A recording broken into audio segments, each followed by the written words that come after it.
We have our stream coming up. And hello, everyone. And welcome to Adventure on So Many Levels. We're going to play some Dungeons and Dragons. Yeah! Yay! I am Christiana Ellis. I am the Dungeon Master this evening. Our players tonight: Schutz Schubert as Sequential, the Warforged Artificer. Hello, hello. Paul Fisher as Zinhorn Windborn, Dragonborn Cleric. Greetings. Starla Hutchton as Carolina Swift, the Human Bard. Not half Hello, elf like friends. Sorry, and then I talk over your greeting. I'm just all over the place today. I said she was a half elf on Twitter today. The worst. Mark Kilfoyle as Nedry Shiny Rock, Gnome Wizard. I have so many questions. And last but not least, especially given how big she is, Vivid Muse as Trina of Harley, the Loxodon Barbarian. Hey, y'all. I'm dieting. I won't be the biggest forever. Just kidding, I will. I was going to say you're dieting in the sense that you're trying to get a lot of protein, get those gains. That's true. Yes, Yeah. special I diet. get swole. Get swole. Yes, I must get swole. Doing lots of reps with your trunk. Ooh. Ooh. Ooh. That doesn't, like, I don't have enough of the outside of my face to do justice to the arm joke that I was just doing there. Right. So, welcome everyone to the second episode of our new campaign. So let's talk a little bit about what happened last week on the first episode. I could just do it, I suppose, if anyone feels like they want to jump in and try. I may get it wrong, but I'm willing to give it a try. Please go ahead. We were all visited by dreams, and we needed to go to a certain what's the name of it? Oaf. Cunning Oaf. The Cunning Oaf bar, and meet someone there and help them. And so we all showed up not knowing each other, and someone came in who was in need of help and acting rather odd, but we gave them room to be who they were. And they discovered a thing which started shooting lasers. And we were worried about the bar burning down, so we got it outside and destroyed it. And then Nedry noticed that there was a space under the floor, and we went to investigate that, and we all got sucked into a pocket dimension where there were more of those balls with laser beams trying to kill us. And then we found out by reading a letter left on the corpse of someone in there that this pocket dimension had been created or used by that person to dispose of stuff. And we had to fight the big bad to get ourselves out, and to get it out of the pocket dimension, we actually caused it to vomit up all of the junk that had been thrown in there back into the bar, which really doesn't exist anymore as a bar. It's just a big pile of junk, leaving Starla's character both unemployed and homeless. You know, I think that judgment is a little premature, but to be certain, there's at least a lot of cleanup to do. But yeah. I just, I was picturing the scene from the end of, not Weird Science, the Val Kilmer movie. Real genius. Real Genius. Yeah. Where the Yes. popcorn expands Uh-huh. and breaks the house apart. Yeah, I think that is a pretty good visual comparison here. Only everyone should imagine that instead of popcorn, it's junk, half disassembled, various magical contraptions, machinery, and all sorts of other just sort of bits and bobs of stuff that doesn't work anymore or never worked or came off of something that did work and probably doesn't work now that this thing came off of it. But yeah, kind of a mess. So we met our characters indeed. They're all in this situation, and I think we'll just go ahead and pick right up with them now.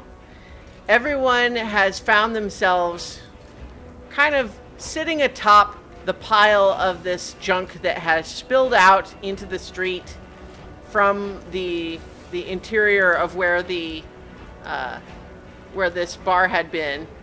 Hang on, I'm going to turn this ambiance down just a little bit because the music is getting a little intense for what's actually happening here.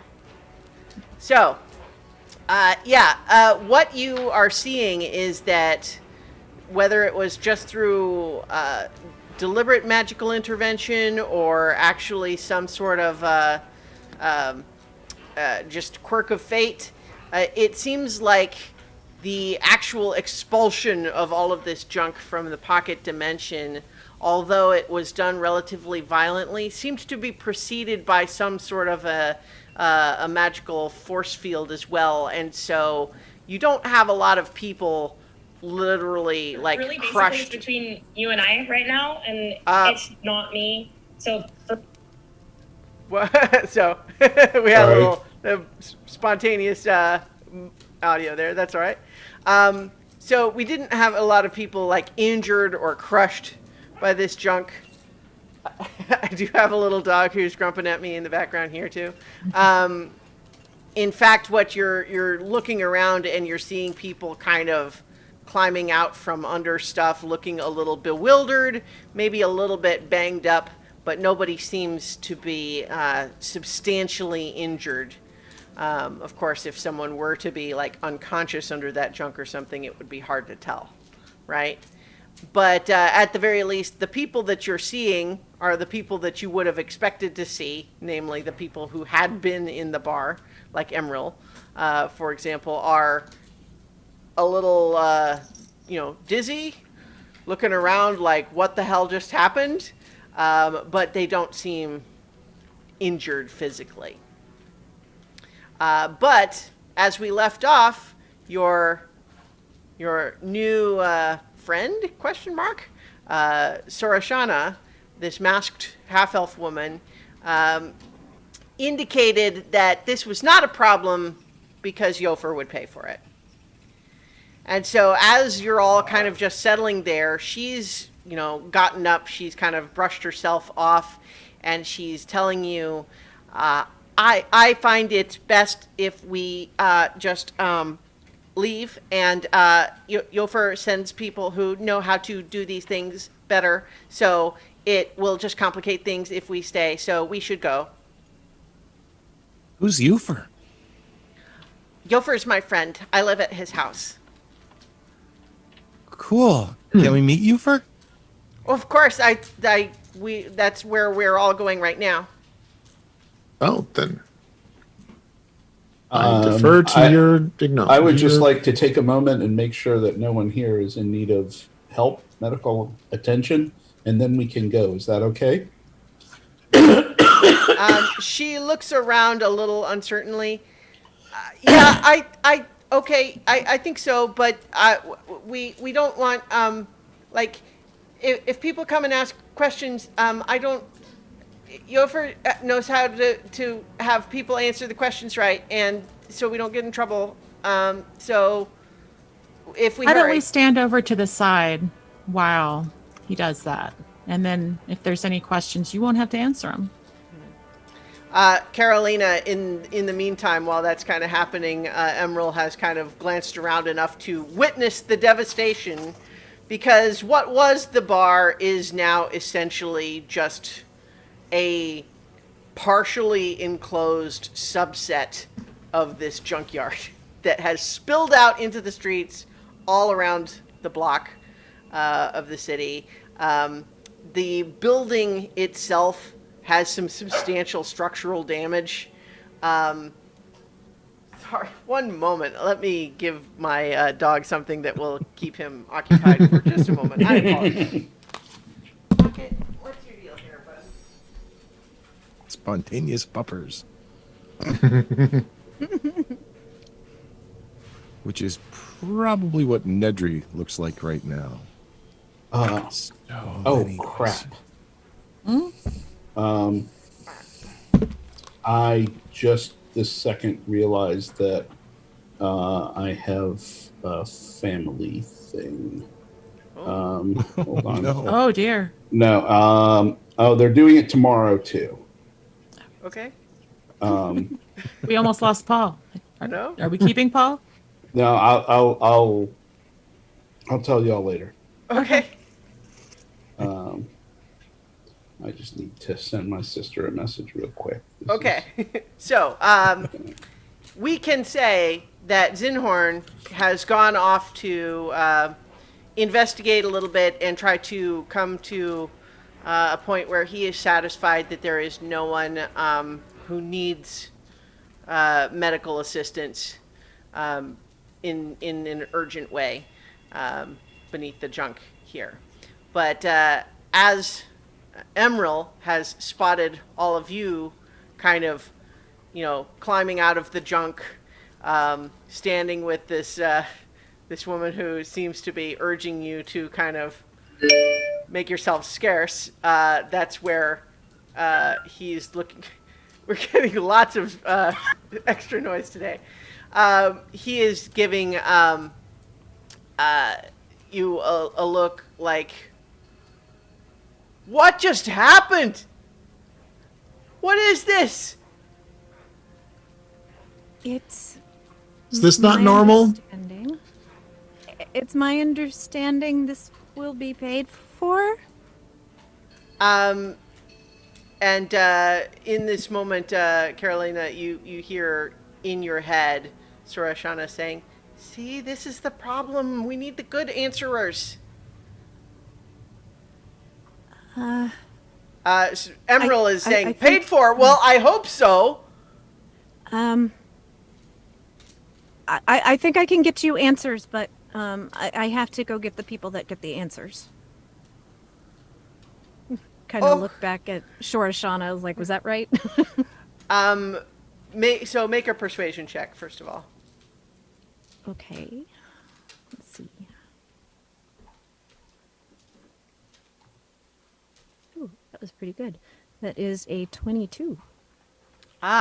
So I think as you indicate that you have a plan that involves people who can take care of this and pay for it, he's not happy, but at the very least he seems satisfied that that's the right direction that things should move in at this point. And I think that once he seems like he's calming down a little bit, Sorashana says, "Yeah, that was pretty good." Okay, good. Are you back with us, Paul? Yeah, I'm with Okay. you. Okay, great. So yeah, you've looked around, and you are pretty confident that the way that the junk has kind of spread out over quite a ways leaves you pretty certain that there's not anyone buried under it, and the people who have emerged from it don't seem to have anything more severe than bruises or minor scrapes. Okay.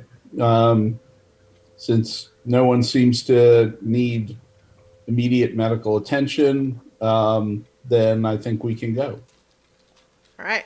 So as you are getting to that point where you're all kind of heading out, now is certainly when you do certainly have some of the shock starting to wear off from all the others, just in terms of like, they have themselves now realized, okay, I'm not injured or dead, but that was messed up, and I have questions to ask in a demanding tone. And of course, people from around the neighborhood who just heard a big explosion are coming out, looky-loos on the street. There's people starting to dig through the garbage and the junk to find who knows what in all of that stuff. And Sorashana is like looking at you all and saying, I will I'll help immediately herd follow everybody her. her way. Yes. Okay. Nedry kind of keeps looking over his shoulder at the pile of stuff, and there's just this big grin and wide eyes, kind of like. And you just If anybody looks questioning, I'll point to the bartender.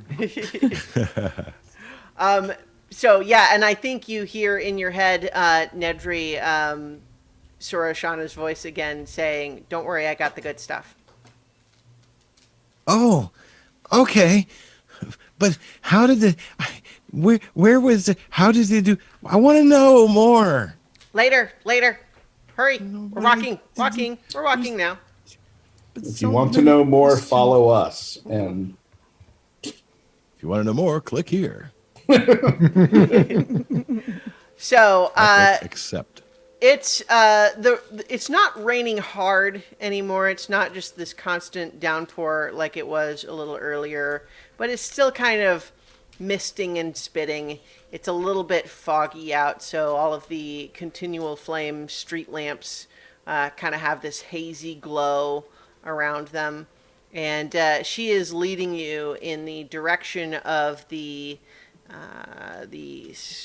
Skyport district, which certainly is a notable feature, landmark, even for people who are not, from the city. But Skyport district is named, surprise, for the large airship port, which is at the center of the district. And that port is at the top of an enormous tower. This tower is a couple thousand feet tall. It's probably 100 yards across, but then it also has around the exterior a number of tiers that come out like landings, or almost like a spiral staircase for a being that is, 1,000 feet tall. Big, gigantic platforms that are enough to have like 2 or 3 city blocks on each. And there are tiers at different elevations going around the outside of this big tower. And you also know that inside the tower are a lot of buildings as well. So like if you go up the spiral staircase that's in the center of the tower, it's almost like a strip mall all the way up. Just all sorts of little businesses that are, adjacent to the stairs that climb all the way to the top of this enormous tower. But there are also lots of cranes and other cargo lifts, because one of the features of a lot of these tiers is that they are places where, airships bringing in cargo will unload it, and it gets loaded onto, cranes and lowered down to the different tiers where it can get kind of distributed out to other parts of the city. And so she's bringing you in that direction. It's about a 20-minute walk getting to the tower from where you were in the Foot Locker district. So, just as a bit of character / world building, what do each of you think your experience with the Skyport Tower would have been? Like, do you know it well? Is it something that you've just kind of seen in the distance but wondered about? What do you think for each of you? Sequential, I think, would just be in the distance. I don't think he's gotten there yet. Doesn't have any really amazing smells, so she hasn't been lured there yet. So it's new for Trina as well. Zinhorn would have been there a few times, following up on reports of pickpockets or kids that didn't seem to have a home that he would have heard of from some of his friends in the city guard, and trying to convince them that staying in the orphanage is a way better way to be and live than to try picking people's pockets. So Go ahead. he would know more of the service entrance side of things, and like where the dumpsters are and where kids might go to hide, rather than like what the fronts of the shops look like as much. Carolina's been there a few times. She'll go there once a week, but mostly to check out the there are various boards scattered around that have like job postings, places where people are, hiring on crew for the different ships and things. And she was looking to see if, she could fill any of these spots, but hadn't found anything as yet for her particular skills. So she's been there a few times, and like I said, she goes there about once a week, and but doesn't go up as far as like the different docks and stuff. I think Nedry actually saw this on his first day here. He came on a passenger vessel, and this was his introduction to the city. Hasn't really been back since, and kind of looks both in awe up at this massive, incredible structure, and maybe just a little bit of sadness on the edge, kind of remembering where he's come from. So, as you are approaching the base of this tower, you're looking up, and you kind of first, in the last few minutes, as you're getting close to the base of the tower, you're actually underneath the first of these tiers, and so all of a sudden there's no more rain on you. You still get the humid wind blowing in from the side, but you are now no longer you're shielded from above by this this platform that is a couple 100 feet over your heads now. And Sorashana just says, we're headed to tier 3. So I usually just take the stairs, but that's longer. Are all of you okay to take the stairs? The alternative is that there are a number of different lifts for both cargo and passenger lifts, but generally speaking, unless you have like either a job permit to use them or you pay for it. I am not over encumbered. Stairs are good. Yeah, I Stairs think are fine. I can do it size-wise because I'm considered medium, right? Well, when you say Yeah. size-wise, what's your concern? Like the stairs. body. Can my body... Yeah, Okay, no, that absolutely. Yeah, Yeah, then she's it's cool. really just Totally. a question of you're going to go up like 30 flights of stairs, essentially. Trina's going to look at Nedry and say, how do you feel about that? It's a long way up. I mean, I might have to stop a few times, and maybe everybody could walk a little slower. And that even just at the regular pace you've been moving at, he's been kind of falling behind a little bit, then running to catch up, and falling behind, running to catch up. Well, let me know when you're needing a break, and I'll give you, if you feel comfortable, I can carry you for a while. Really? You'd do that? Sure. Wow. You did I some wonder cool what the stuff world back looks there. from up there. I don't know. Let's go see. I haven't been up there either. Well, I meant just 5 feet up. Or 6 feet up. How tall are you? It's just how things look to me. I don't know. It's like I'm being on the like a second little floor. A little over 7 foot. Wow. Were you always this tall, or did you start out like my size, or were you bigger? Well, I mean, when I was a kid, I was kid-sized. I grew into this, so. Wow.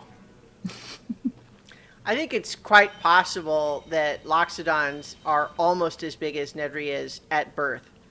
I think that's possible as well. I do. Yeah. I didn't want to define that because I wasn't sure, but yeah. But as you are all seem agreed on taking the stairs, then you head further in towards the base of this enormous tower. And it's kind of like there's a narrow tower with businesses facing in towards the stairs, but then that is surrounded by like the outer layer that has businesses and residences that face out. So the wall of this tower is kind of like two layered, right? There's the inward facing side and the outward facing side. But so you head through, the entrance, and you begin this climb. the stairways themselves, it's not overly steep. The curve around the circle is pretty, it's pretty wide, so it's not just a narrow claustrophobic spiral staircase. But basically, kind of on each landing, kind of as you go around, there's different little businesses. There's lots of like restaurants and other little shops and that sort of thing. So maybe just for fun, as you're making a climb, how about each of you invent some little business or a restaurant or shop or something that you pass on your way up to tier 3? I think one of the things, there's probably multiple of them scattered along the way, but little trinket shops that would sell like very tourist oriented. So you would get like little crystal figures of the various like monuments around town, maybe snow globes you don't have to shake, probably little shot glasses as well with like Sean written on them. And Yeah. Well, and so one of the things too is that it tends to be in many areas of the city that the lower in elevation you are, that generally speaking, it's lower income as well, just on the basis that, people with more money would kind of like to live up a little higher. So I would imagine that if there are sorts of touristy gift shops, they get a little bit like higher class as you go up. But tier 3 is kind of, middle of the road, right? It's not near the top really. But you're certainly going to see some of those. I'm just imagining, when you go to like beach vacation towns and how there's like 100 different shops that all sell like the same 85 things. yeah, that's kind of what I was thinking of. Only as you go higher up, like you'll get like the snow globes you don't have to shake, but they also have some kind of like continual flame spell cast on the inside so that all the little windows in the buildings glow, and it gets a little fancier as you get a little more upscale.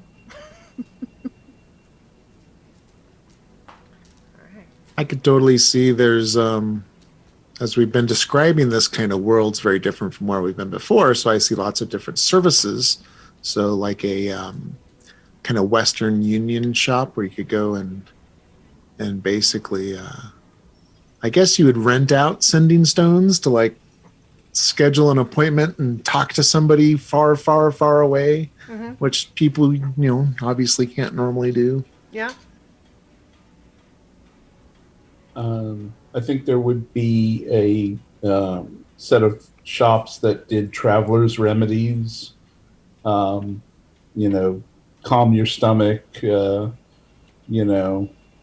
do you call it? Sunburn cream, for people who aren't used to the local climate.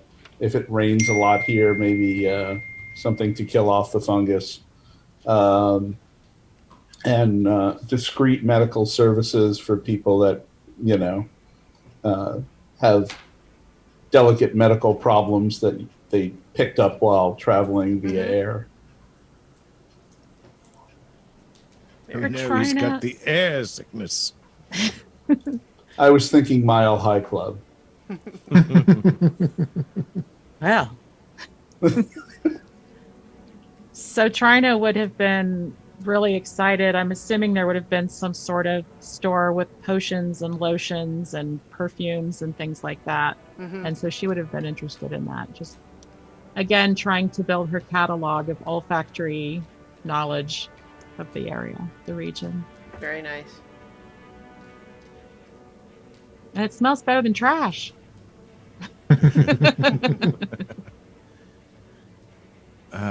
I had one, and you all stole every single idea I had, which is awesome. Awesome. I really like it because they're kind of the same.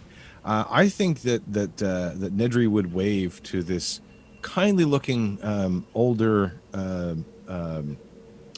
tabaxi woman who's dressed in these elaborate shawl and little brilliant little flashing gemstones and little bits of metal and stuff woven into it. And she's got this odd little store of weird curiosities inside. And he would probably tell them, like, I don't know how she does it, but she can sort of tell the future. I don't know if it's my future. Every time I've gone in there, she tells me something different, and I never really able to figure out if it's real or not. She does have a lot of neat things in there. I don't know what all of them do, or if they actually do anything. I haven't had any money to actually buy one, and she doesn't like to answer most of my questions. She sort of gives answers, but they don't seem to make any sense. But I only figured that out after I've walked away. Very nice.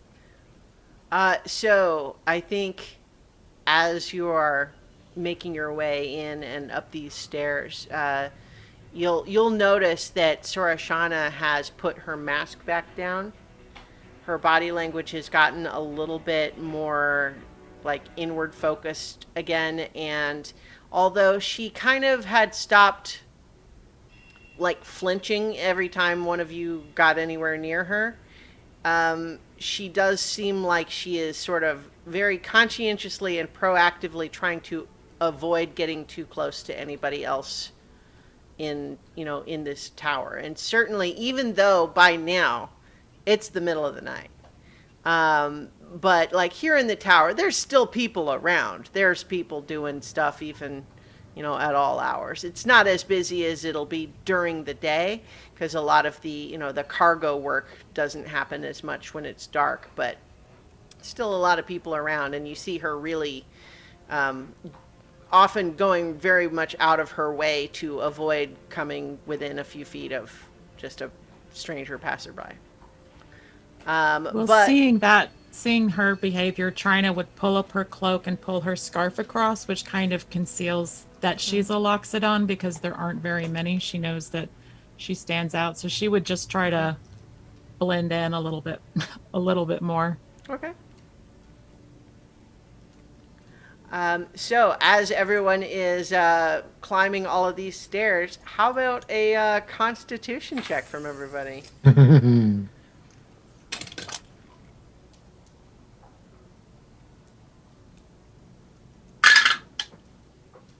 Ooh, 11. 21. 12. 15. I set a good pace. 7, Nedrick? Is that what you said? 10. Oh, 10. 10 is actually all you needed in this case. I think all of you, maybe those of you who got like 15 or lower are breathing a little hard. Like it's not easy. It's a lot of stairs to kind of do all at once. Do you stop at all? Do you like stop in at any of these little places, or like Sorashana seems like she's pretty determined to kind of keep on going ahead, but she's also clearly wanting you to come with her. So, are you just kind of forging ahead, or? I Yep, think I am right on Trina's heels. Yep, same here. I think Nedry's practically running all the time because he'll stop, see something, look at it, ask some questions, turn around, they've gone. He runs to catch up to them, then sees something else, goes over to the other side, looks about that for a moment. So he's probably more tired than he should be if he were just going up. Mm-hmm. Yeah. And every once in a while, it's probably someone kind of gently pulls on his cloak and gets him back. Mm-hmm. Or plucks him up and puts him on her shoulders. It's like I'm flying. I'll know how to fly someday,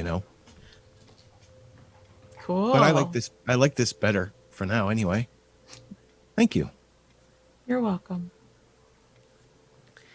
So, as you eventually, thankfully, finally reach Tier 3, you follow Sorashana out through one of the little tunnels in the side of this tower, out onto the big platform of Tier 3. And most of what is on Tier 3 is actually just, it's seaport loading dock type of stuff. It's big, cargo containers kind of in stacks, like shipping yard types of stuff there. That's mostly what's there. there's still a handful of people here and there, and there are like you see like security guards walking around. Like it's not a deserted place, but it's certainly a lot less people around here just because this is the sort of place that's busy when the workers are there during the day and not so much at night. But as you follow Sorashana through, she seems to know exactly where she's going. And eventually you realize that over the top of some cargo containers, you see the top of what looks like a castle. There's 4 rounded towers in a sort of square arrangement, and they each have the little like crenellations around the top, and you can just see the top of that sort of peeking over some containers, and she seems to be headed in that direction.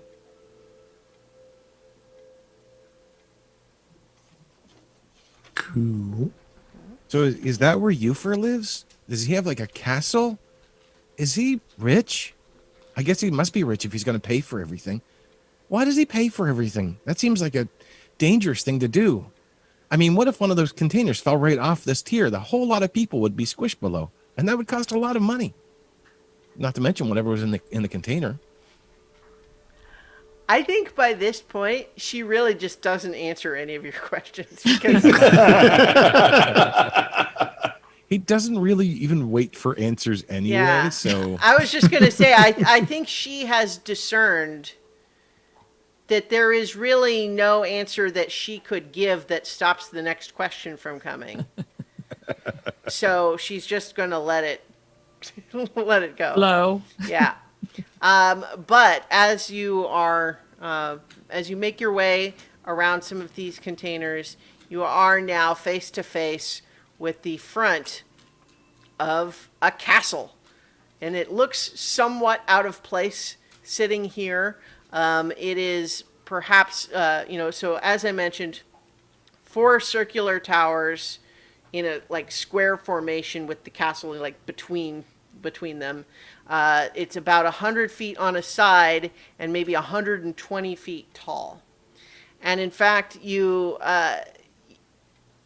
notice that it seems to be sitting on some kind of a scaffolding that holds the bottom of it about 10 feet off the ground, and there's tarps draped all around. And there are no windows or doors or anything for the first 2 stories of the castle, even above that.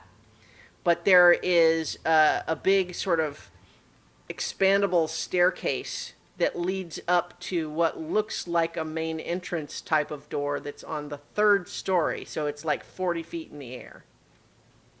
But there are stairs leading up to it, and she just starts right up them like it's totally normal. it looked bigger from before. It looks a lot smaller now.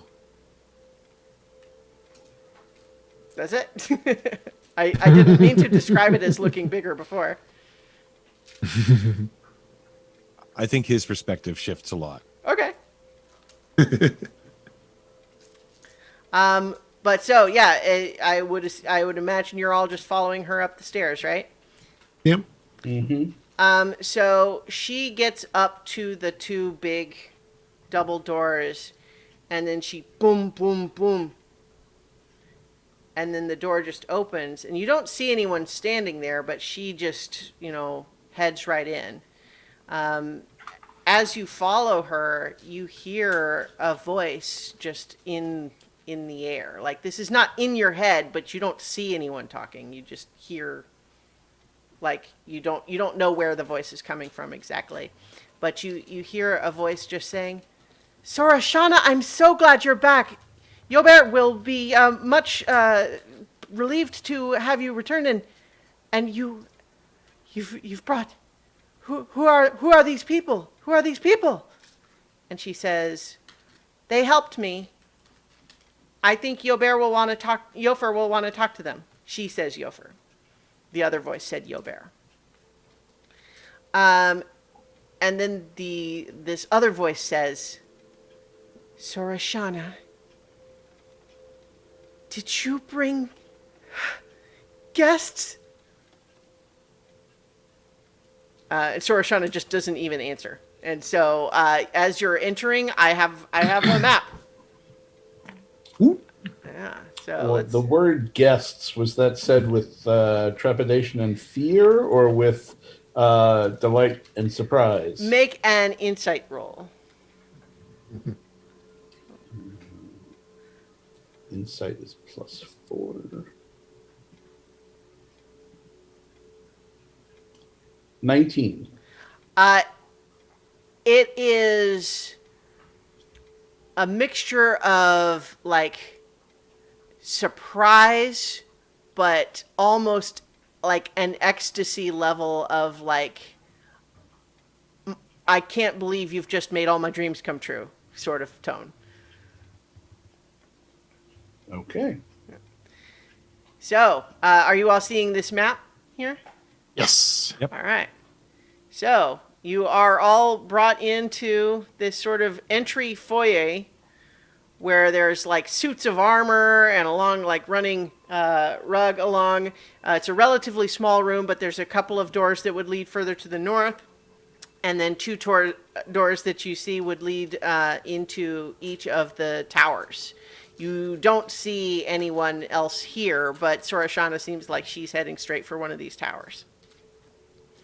And so, because you are now entering a place here with a map and everything, feel free to like let me know how you would be wanting to move around. We're not like in initiative, but if you're doing anything other than just we're gonna follow wherever Sorashana is going and not look at anything else, then let me know what you want to look at. Yeah. Eyes wide, trying to take everything in, but I'm going to dutifully follow. What is Same here. trying to smell?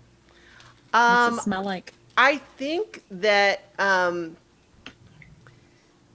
obviously you're smelling stone, right? Like not a lot of stone construction everywhere else. There's a lot more like brick and wood and plaster and that sort of thing. So that like this stone construction is certainly like notable. Like, it's not like you've never smelled it. It's just like it's not Right. as common. She's a stoneworker, yeah. Yeah, but I think that one of the things that you sort of discern from the smell of the place is that it's not frequently used by many people. Like, it's not. It's like the smell of a hotel where nobody has been staying there in a long time, but someone's been keeping it clean anyway, right? So it's not like left to rot and gather dust. Someone's cleaning it, but it's the sort of like thing like there's rooms that nobody goes in there except to make sure that it's dusted. That sort of thing. Gotcha. Are the wall? I Go for it. I would be following along, but are these suits of armor occupied? Make an inspection check. Beat me to it. Yeah, I would definitely kind of peek in the visor a little bit. You said investigation? 18. They are not. They seem totally decorative. Nedry would Carolina have looks a knocked little on one of them. disappointed, but moves along. Clang, clang, clang. When you do that, when you knock on the one, Nedry, the helmet turns to look at you. Oh, hi. Do you have a name? It does like a little like gentle wave, but then goes back to its like standing position. And so like this is happening kind of as you're getting this first exchange between Sorashana and this other voice is like, did you bring guests? And Sorashana just says, yeah, they're going to want to talk to Yofer. I just need to get to my workshop. I'm a little overwhelmed. So can you just show them up there and they'll, I got to go. And she kind of just dashes into the tower, the door, and you see that there's stairs inside, spiral stairs, and she just starts like taking them 3 at a time. And then the other voice just says, Of course, of course. You go right ahead. I will take over from here. Hello, everyone. Welcome. Have my notes up so I can say the right thing. Welcome. I am Sunia de Untopelu, and we haven't had guests in quite a while. I have already let the master of the house know that you're here. He is preparing himself to meet with you right now. But if you are friends of Sorashana, then I am happy to welcome you in and give you the full tour. That Where would are be you? lovely. Are you Sounds like a invisible? lot of fun. So, a couple of the questions asked there. Who am I and where am I? I am the spirit of this castle. So, in a sense, I'm everywhere, or you're inside me, one way or the other, whichever makes you feel more at ease, because it should make you feel at ease. I am here to make sure that your stay is comfortable and pleasant. I feel very sheltered. Cool. That sounds I've never lovely. met a building before. I mean, I might have. None of them talked before. I don't think they did. I've heard voices. That's not quite the same thing. How common are you? Like I'm new here in this dimension, plane, whatever. Is this something that's common?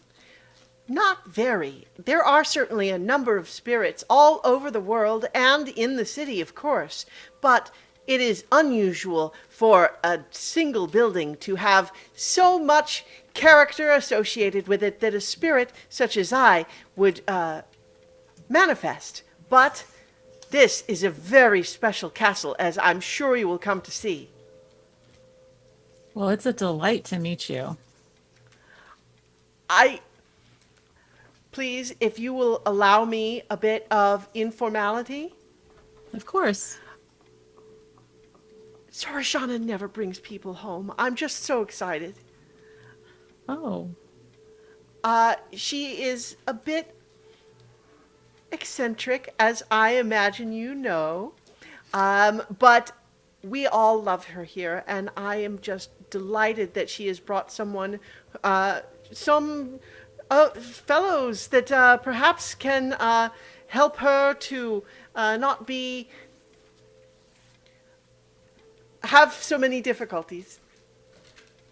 I'm She sure showed we'll up in be my very dream. good friends. She showed I up guess in she your showed up in all dreams? of our dreams. Wow. Different voice, though. Yes. Yeah, she has at least 2, maybe 3. That's probably Kosh. But I shouldn't be the one to tell you about Kosh. That's really Sorashana's place. Okay. So, where would we like to start? As I mentioned, the master of the house, Yobar Rilinth, is preparing himself right now to meet you. This is, of course, a surprise visit, but he is as excited as I am. And he and Brennan will meet you shortly once they have prepared, but I will give you the tour in the meantime. I thought there was somebody named Euphor. Oh, that's Sorashana's nickname for Yober, the master of the house. Oh. That's neat. It's a nice nickname. I don't have any nice nicknames. So here's where I want anyone to who has lived in the area, and it doesn't even necessarily have to have been just the city, but anyone who's lived in the area and would know local history can make a history check. Okay. Oh, yeah.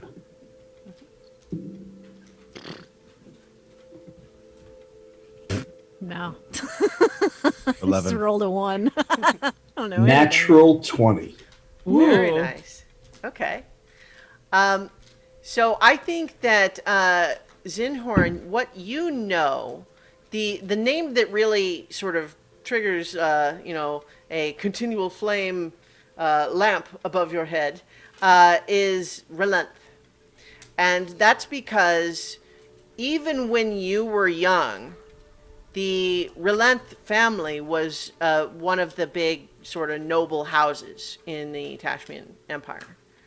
But what you know lately is that they have fallen somewhat on more hard times. I think that you understand that the primary heir, the person who is supposed to really sort of take over managing the fortunes of this house, was in some kind of an accident during he used to be an adventurer on his own, much to the irritation of much of the rest of his family, but he was in some kind of an accident and afterwards abdicated his position as head of the family. And Take an arrow to the knee. Sorry. The details are always a little hazy on what it was exactly that happened, but what's known is that he abdicated his position as the head of the household, and that under his younger brother's sort of leadership, they've kind of been of dwindling influence for the last 15 years or so. Recently, their sort of biggest holdings were some like forest land that was good for lumber, and that was bought up by one of the big sort of conglomerates, which gave them a lot of cash that sort of refilled some of their depleted coffers, but also left them with a lot less in the way of actual business prospects. So that's kind of what you know about the Relenth family, and you believe that Yobert Relenth was the one that abdicated his position. Okay. Yeah. So that's what you would know. How much of that you share with anyone else here is up to you. I would tell them all what little I know, and couch it all as like, I don't interact with those people. I don't know. This is the stuff that I've heard and read in the news. Yeah. So the voice, Sunia is how she introduced herself. Says, yes, there are, of course, there's a lot of gossip that goes around when it comes to nobles, and certainly Yobert has had his share of exploits that earned him the spotlight on more than one occasion. He tends to stay out of the limelight these days, but he's still doing good for the world. What sort of good? Well, I think that's probably better for him to tell you, don't you think? If you can be just a little patient, he can explain all of that to you himself. Fair enough. Would you, you're currently on the level with the servants' quarters and that sort of, we've got kitchens and storage here. Would you like to start here? What would you like to see? It's been so long since I've given a tour. I don't have a formal itinerary or anything. That does not sound interesting in the least. Well, we don't want to disturb anyone, so probably not through occupied spaces? Well, I'll just say that won't be a problem. But if you're not interested in the servants' quarters, that's fine. Then, so if I would just ask you to go ahead and proceed to either the stairs on your left or right, they both will go to the same places. I'm gonna go the opposite way of where Shorshana went because it seemed like she needed some space, and yeah, I'm gonna give her that. Okay. Yeah. Are we going to see Sarashana's workshop? Is that on the tour? I would imagine so, unless she has locked the door, in which case I think she would be happy to show you at a later time. That I am very interested in. So you open the door, and it's a set of spiral stairs that do go both up and down. And Sunia says, upstairs is where most of the rest of the castle is, naturally. Some of the machinery is downstairs. Perhaps upstairs first. We have, of course, the noble quarters up there, and then above that, the gallery and the cannonade and the roof, of course. I would start heading up. I don't care about the machinery. All right. So, Glance down, but follow up. What does God need with a starship? So as you come up around this this staircase, you're on the next level up, and you see that there is a hallway that leads directly to another set of stairs on the opposite side, and then a big set of fancy doors right here, and then a smaller, simpler door right there. And Sunia says, I think we will not go through the double doors just yet until the master of the house is prepared to meet with you. But you will certainly see the throne room then. But I can show you the map room if you would like to see. Otherwise, we can continue upward. I like maps. Maps sound cool. The map room. Are the walls bare, or do they have tapestries or ornamentation at all? They do. It's generally it's a little bit sparser than you might normally expect for a big fancy castle like this, but there are some, and what's there does seem to be nice. All right. So the oops, that is the wrong tool. There we go. Yeah. So as you are, head through that doorway, and the door just like opens like for you ahead of you before you even touch it. You head through. There's this small room here where there seem to be like a lot of like map making supplies, rolls of big paper, and different inks and paints and other like map making tools. And then as you go further north into there, there is a great big map room that you can see has this long table map that has, it's an interesting layout you haven't seen before, where it has kind of in the center of it, like obviously in a meta note, the map on our, our map screen here does not reflect literally what you're seeing, because it doesn't. But what you see on it is that there is a notable area that shows a map of the continent of Sekamian, but then in with various connection lines to other sections of the map, you see areas where parts of other planes have been mapped out as well. There's some maps of some areas of the Feywild, some areas of the, like it's a sea chart of elemental plane of water, and there's a few others. Nedry pulls out his book and plunks it on the table and starts taking notes. I never heard about this one, and I didn't know this was connected to the other thing. Wow, this is a lot bigger than I thought. So the door to the on the western wall of this room leads to the back hallway, and that can lead you to the northeast stairs, which will go up or down just the same as the ones you've seen already. The doors to the west of that hallway would lead into the throne room chamber, which again we will wait and visit there once we have the master of the house ready.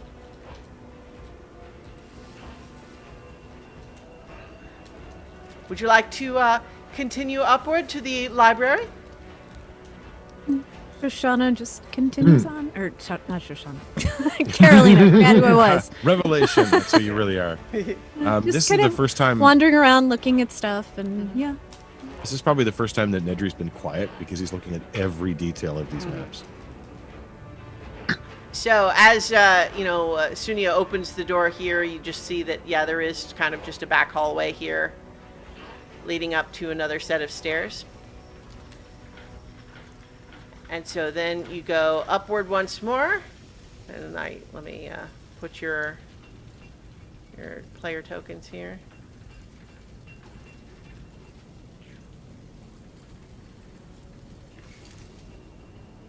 And so as you are up through here, whoops, I've got your tokens on the wrong corner. There we go.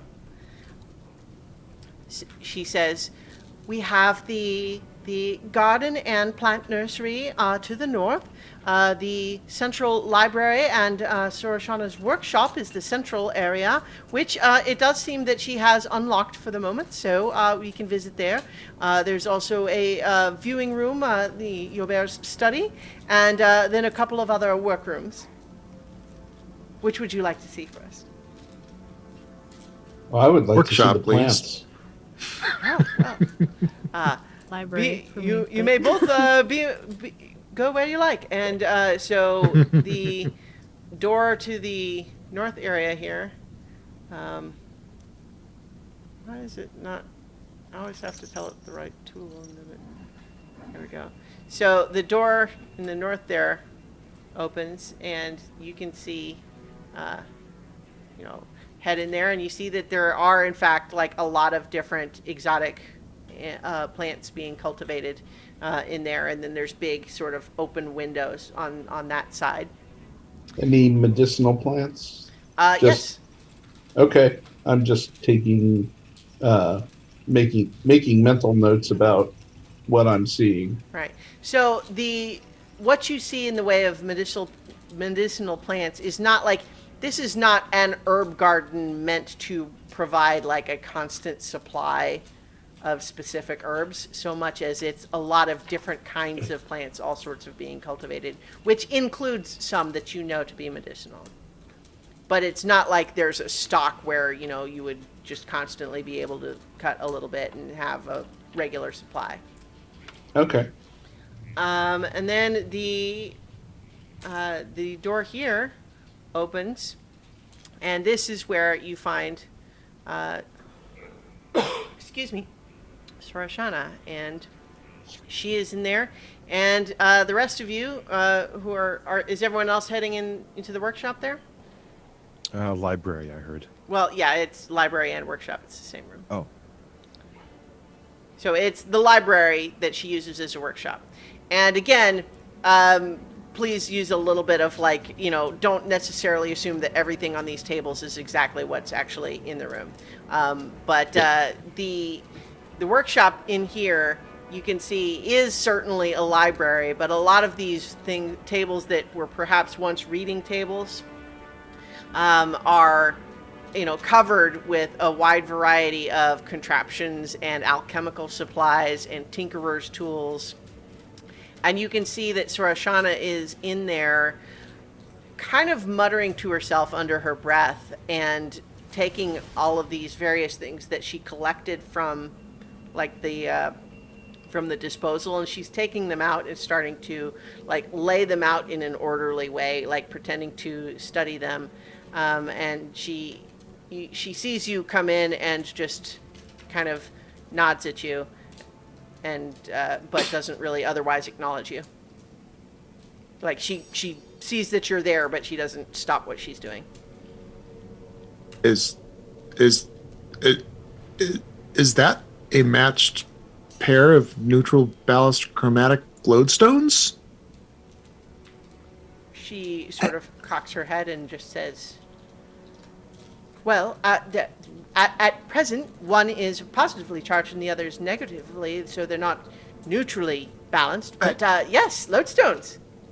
I had a theory, but it's going to walk over and gog at things. Sure. So you'll see that some of the things that, you didn't really take a big, a close look at these various devices that she collected from the disposal. They are the ones that had been laid out separate in the area where you found the body, which I presume you still have with you. You haven't really done anything else with him. Excuse me, I just realized that I tried to tell it to do the other ambiance and it didn't Hey, you were asking Stay about on the it. There we smells go. earlier, Trina? No. It's a whole melange of smells in Yeah. here. I It haven't is asked like since we I got meant the up here. body. yeah. Oh yeah. Well, I mean the body though is like, I mean it's a skeleton in like Oh, dusty that's old right. It rags. had been there So a yeah, long time. it's not like a rotting corpse. But yeah, so you notice that a lot of the things that she has salvaged from there do seem to be like constructed devices that are, you certainly, sequential, are familiar with the idea that there's machinery, and then there's magic items, and then there's constructs, and there's kind of a whole spectrum, like you can have a whole Venn diagram of those three things, and to have qualities of each of those in any given item, right? And these do seem to include like elements of all three, but they also just have a lot of stuff that just aesthetically doesn't resemble anything like what you've seen before. And a lot of them do seem to be in relatively poor condition, but she is in the process of categorizing what she has taken, and that's what she's doing. And so Sequential and Nedry obviously seem really interested in here. What are Trina and Carolina doing? Trina, where would her nose? I feel like her nose would draw her into the study library area. I feel like over the garden area. So she does look over at the body, and she just looks at the skull and she goes, "Oh, now okay, now I get it." Because she couldn't make sense of like how their faces were different, so different. And Okay. having seen the skulls of her people, she would have like gotten it on another level though. Okay. But otherwise, she's just kind of following her nose Mm-hmm. and like trying to identify what things are that she might have seen and didn't know what it was, and looking for labels on things and such. Just kind of exploring without touching things. She Mm-hmm. doesn't want to, you know. Sure, yeah. So I think that there are a lot of interesting smells in here, although other than perhaps the subjectively pleasant smell of old books, Mm-hmm. most of the smells in here are like very like chemicals and like machinery and stuff like that. And you probably have had your fill of that kind of smell after being in the disposal and everything. Mm-hmm. Yeah. I think that you smell like elements of the plants from the other room. You probably smell those on Zinhorn a little bit. Zinhorn, would you have come back into where everyone else was? Yes, I would Yeah. have rejoined everyone Mm-hmm. after taking a quick look around. Yeah. Well, then she would go into the garden area and sniff things. She didn't want to crowd earlier, but she'll go in there while everybody's in the study since it's not as attractive to her. So, after you're sort of looking around a little bit, Sorashana, like to some extent, is being sort of like courteous in like responding when you address her directly, but she seems more like she's focused on what she's doing and is not initiating any conversation with you. And after a little while, Sunia says, "Well, we also have a couple of workrooms in here. We have the art room and the reading room, and of course we have the exotic bird room. Although we don't have any birds in it at the moment. Our bird keeper is exploring other opportunities." I think Carolina would start taking a look at the bookshelves and scanning titles. Okay. I mean, are you looking for anything in particular? Books talking about she's not well. She might be a little interested in any books of poetry or music, but she would actually be looking for any books documenting like different races. Okay. Most of what you see, at least in the initial scan, are actually things like, more mundane, like history, and that sort of thing. Heritage of different noble families and that sort of thing. You see a little bit of fiction. I think that if you were to take more time, you might find more. You do see that there are a number of books that Sorashana has seemed to like separate from the shelves and just pile in on her own, like near one of her workbenches. She doesn't seem particularly invested in having books in the right place on the bookshelf. She just like the ones she wants, she keeps right next to her. But so once Sunia is kind of, I think, waiting for you to indicate if you're ready to continue with the tour. Is there Right. anything obviously magical in this room? I mean, I think a lot of these various sorts of artifacts that that Sorashana has got are magical, clearly, but kind of, again, in slightly unusual ways. Like, there's nothing that you recognize. You can tell that they're magic, but there's nothing where you say, "Oh yeah, that's a wand of fireballs" or whatever. It's nothing like that. I'm getting the impression that it's more mechanical in nature. Those things are for sure. Yeah. Yeah. But like there are certainly like there's magic in a more general way in the room, but you suspect that might be part of just like the overall like kind of enchantment of the building itself. Okay. A wave to the I don't know if the statues are actually in the room or the Suits of armor. suits You of mean? armor. I think that they are. Probably has fun just sort of tapping one on a leg and then waving. I think at that point we'll say it's like, oh, that was just me before having a little fun downstairs. I can have this one wave for you too, and it does. Oh, But that's neat. it's not inhabited or anything or animated. It's just it's just me. You're pretty powerful. Oh well, you should have seen me in my prime. How long ago was that? Well, I think we're probably we can talk more about that when you meet Yobert. Yes.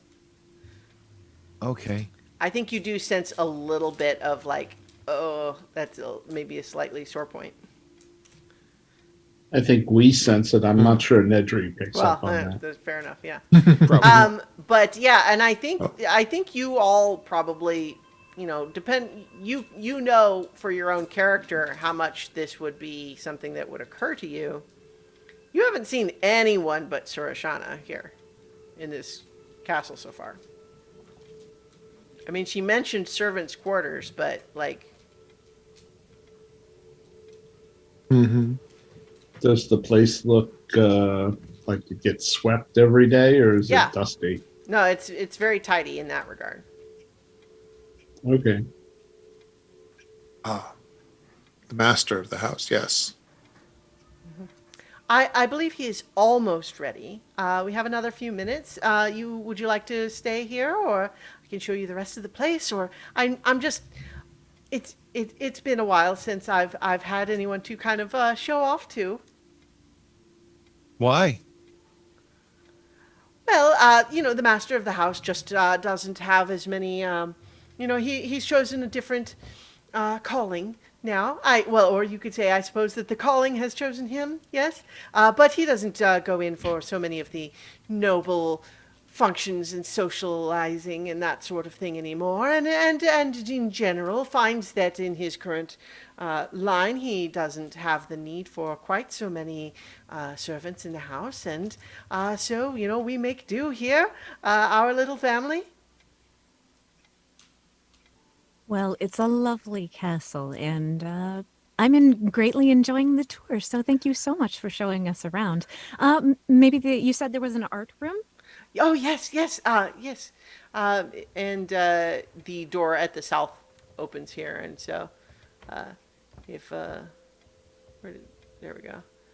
If everyone kind of follows over there, like to some extent, the idea that this is actually a map is less about necessarily just doing the tour and more about like I want you all to have kind of a sense of the place.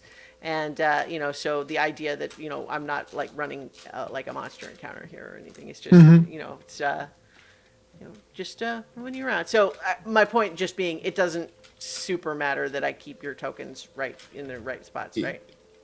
Yeah. Right. But yeah, so sure enough, turns out that the art room is not a room where there is lots of like fancy art, like paintings and statues to look at, but it's like literally like an arts and crafts room. Ooh, Oh. fun. Resources.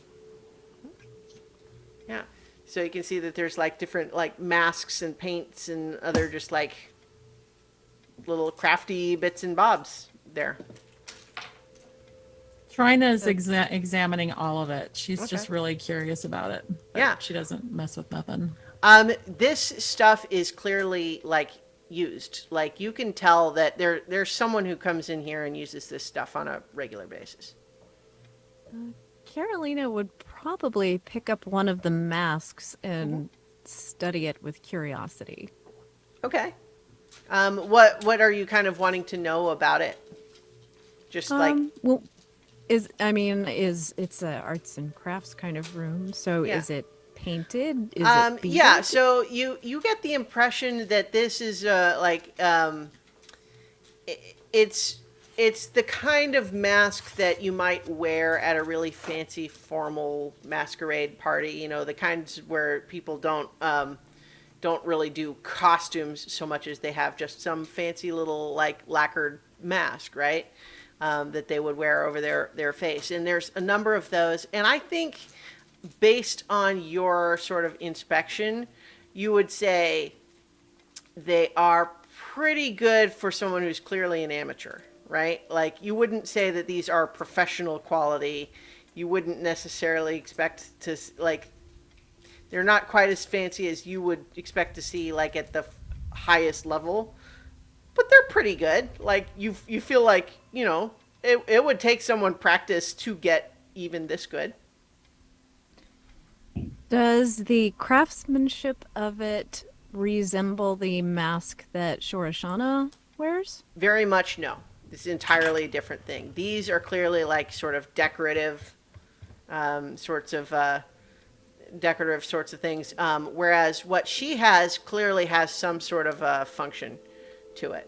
Like whether and how much of it is just that she likes it and how much of it is whatever its function is, but it's almost a little bit like the backpack she wears where it's got like lenses and just different features on it that seem clear that it has some sort of a functionality to it. Okay. Whereas these are much more mundane and decorative. Yeah, so it's a very different aesthetic in here. I mean, it doesn't really look anything like the stuff that's in the workshop. Sunya, who uses this room the most? Oh, that would be Brennan, Who is Brennan?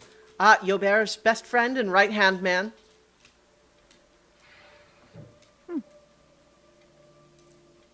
Will we be meeting him as well? Oh, yes, of course. Sunya, do you know someone named Isolde I don't. or Alistair? I don't think so. Why do okay. you ask? I found their names, and I was wondering if I knew who they were, or if anybody else did. How about Denethor? Does that name mean anything to you? I'm afraid I don't. I'm not familiar. Sorry. It's okay. I mean, it's not something a building would necessarily know. Especially if people don't come around very much. Everyone, please excuse me for one moment here.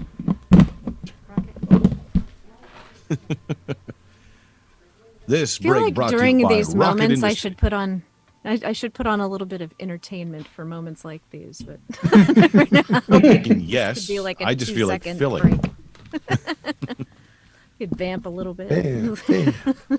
Okay, I'm sorry. Sorry about We that. could also check the comments on the Twitch stream, but Oh, I never think to until Christiana's yeah. back.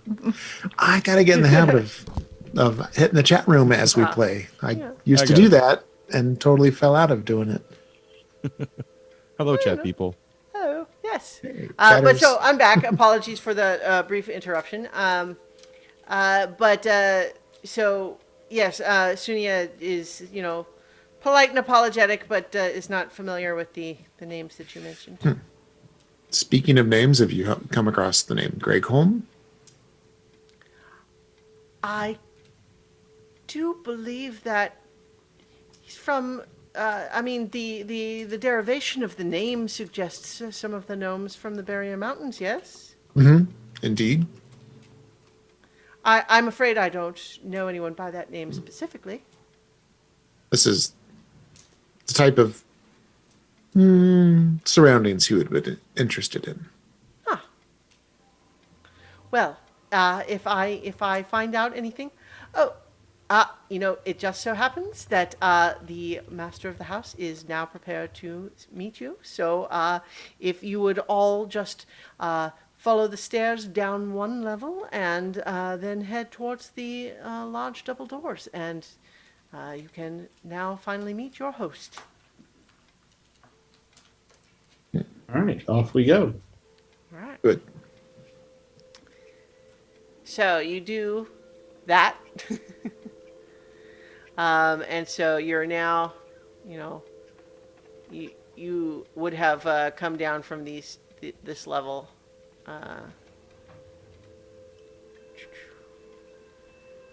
Just chill, like right there. And then, It's really dark in here. well, no. And so, as you now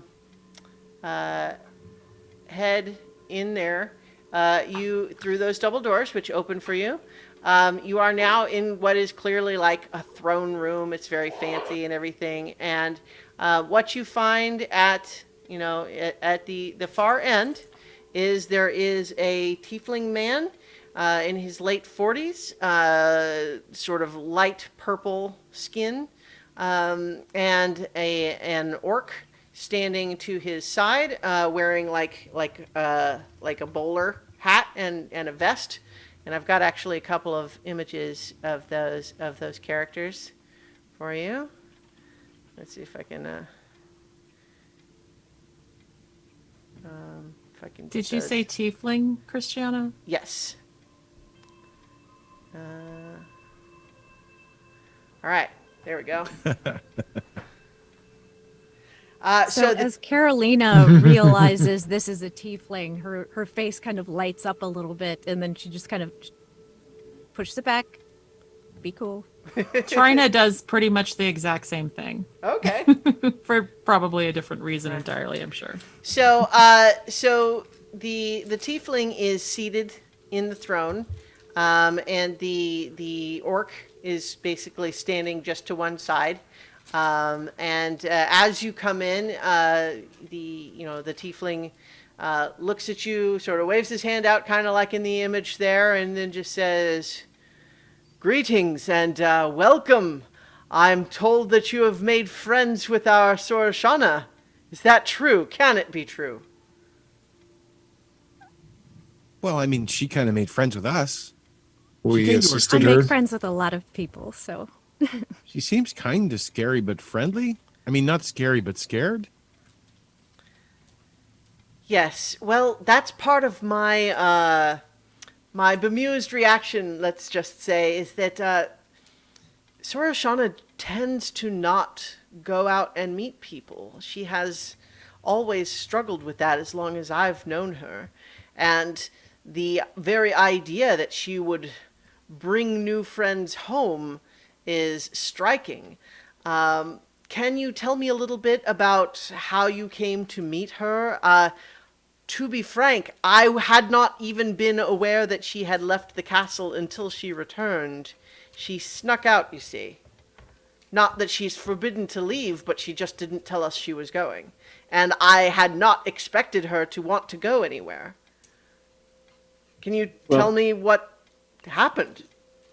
I believe that we were called to come meet her and help her by someone else who lives here in the castle.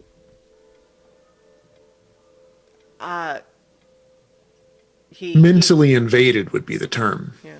Well, they showed up in our dream. Kosh? Possibly? So he and the orc were kind of exchanging confused glances until you said Kosh, and then he kind of says, "Ah, well, I can't necessarily explain you being visited in a dream, but Kosh is difficult to explain. Let's say most simply, though I hope you'll understand this is an oversimplification. Kosh is a spirit of sorts that resides in, travels with, perhaps, with Sorashana.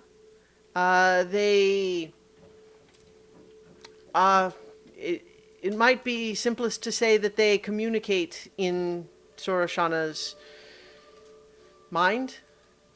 I don't know if Kosh has some physical existence elsewhere, but certainly they communicate exclusively through Sorashana, as far as I know, apparently also through dreams to strangers. Well, it was. I believe we all had the same dream, but it was explained to us that she was going to need our help. And, well, It was accurate. she kind of did. Oh, yeah, she definitely did. Well, please, for a moment, forgive my rudeness at not allowing for a proper introduction. First of all, I was awoken, but eager to find out all about what has just happened, because it is very much something I've been waiting for, not to put too fine a point on it. But lest I allow my self-imposed exile to completely strip me of my manners, I am Yobert Relinth. Please forgive my not standing. This is my right-hand man, Brennan. And the orc kind of just nods and waves and, hello! Hi, I'm Nedry. Greetings. You know my name. We've already met. Might I know the rest of your names? I'm called Sequential. I am Zenhorn Windborn. Trina introduces herself as Trina of Harley. Very nice to meet you. And because she is not subtle, Carolina does this very flourishing bow, maybe with just a few little sparks, little prestidigitation there.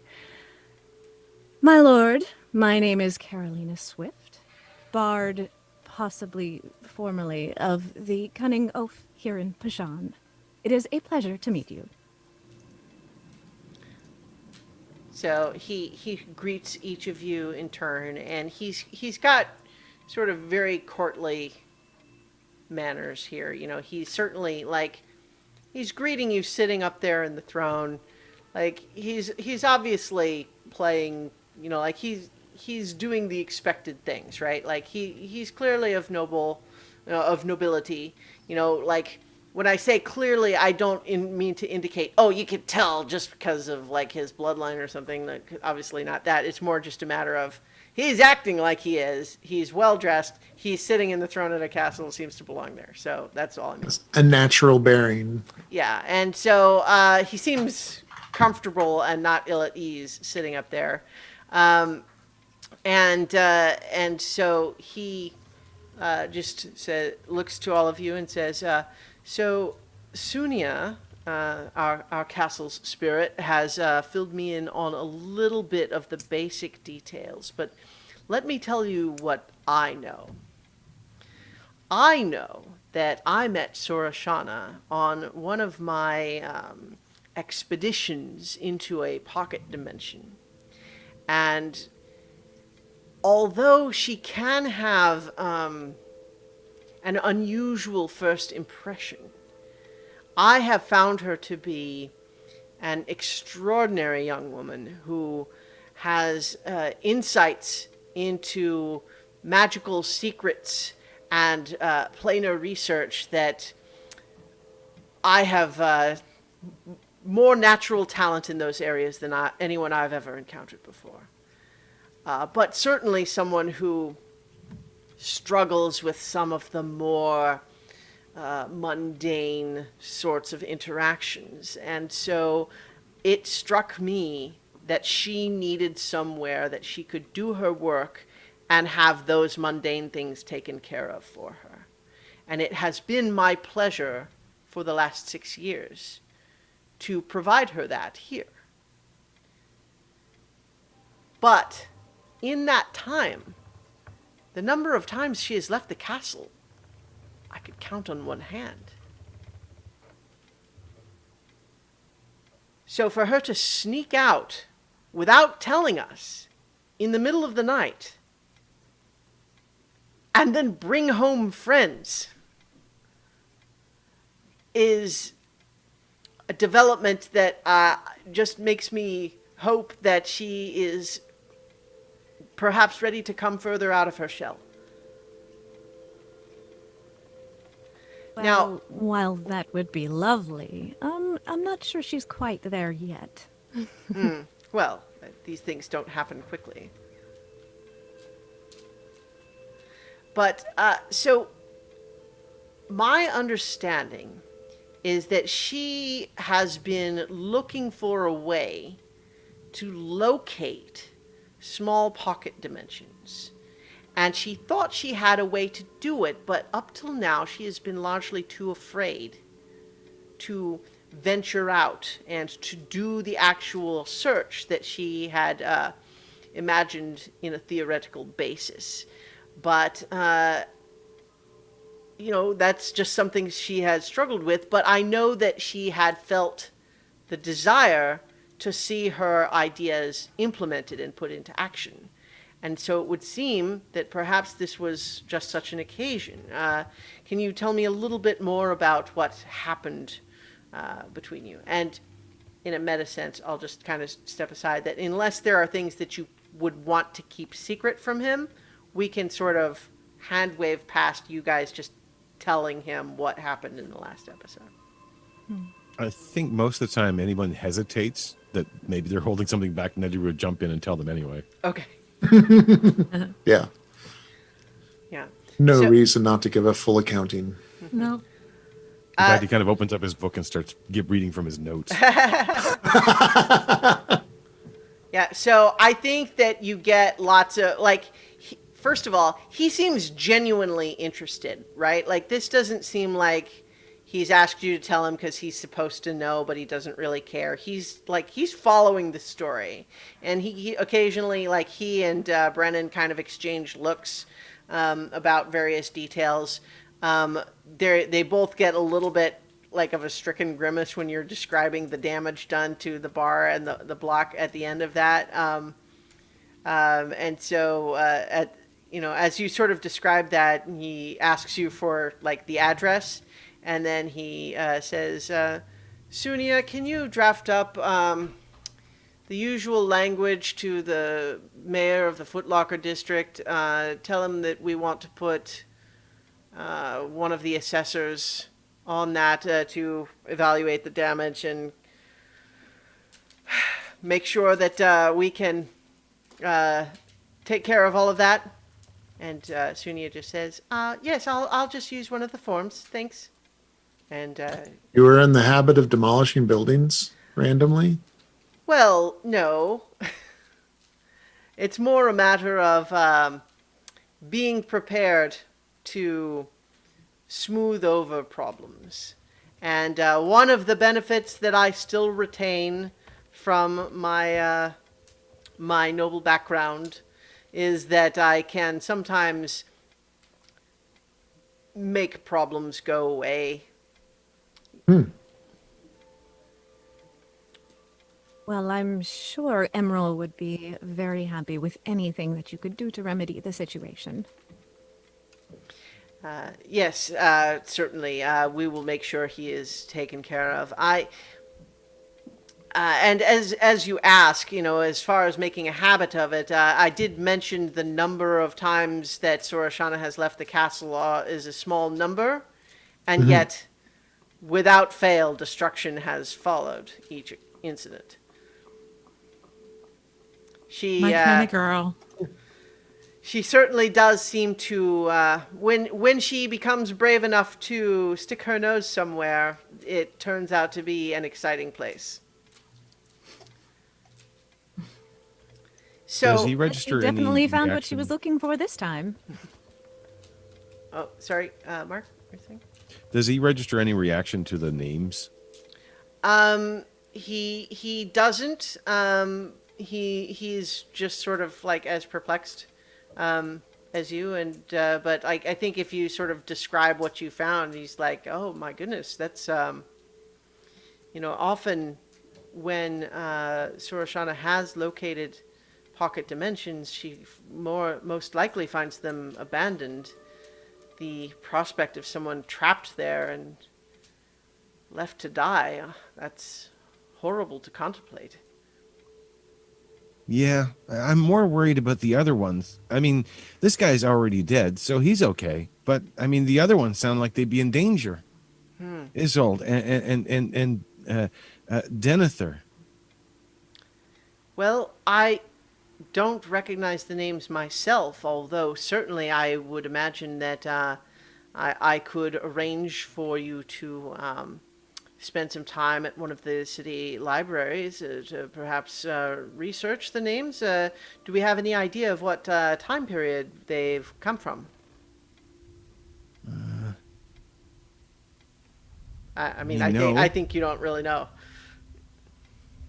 Long enough that he's just a skeleton now. I mean, that could go very fast if something ate him and swallowed him and then all of his flesh was melted off. That wouldn't take very long at all. But if it wasn't that, and there wasn't anything like that around, then probably quite a while. Well, it would be interesting also to find out how long you subjectively were inside the pocket compared to how much time passed outside, because my understanding is pocket dimensions sometimes will have different subjective rates of time passing. You have no idea. Really? Is this something you have experience with?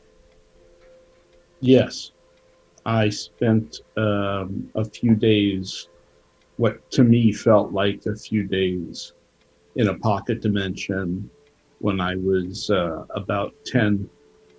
And when I came out, almost 90 years had passed. Goodness. So Caroline is Inconvenient. doing some calculations in her head, and you just kind of see her eyes light up. But she doesn't say anything. Well, we weren't in there very long, and it didn't seem like very long, but the thing was in the floor, which means someone had to have built the floor over it, or just at least had not have noticed it for a long time. So probably Emerald might know. I mean, if he actually owns the building. Maybe. I didn't get that impression. He He's- said when he got the building that the door had already been painted over. Yeah, the trapdoor was already covered over. How He just long left ago it there. did he get the building? Do you know?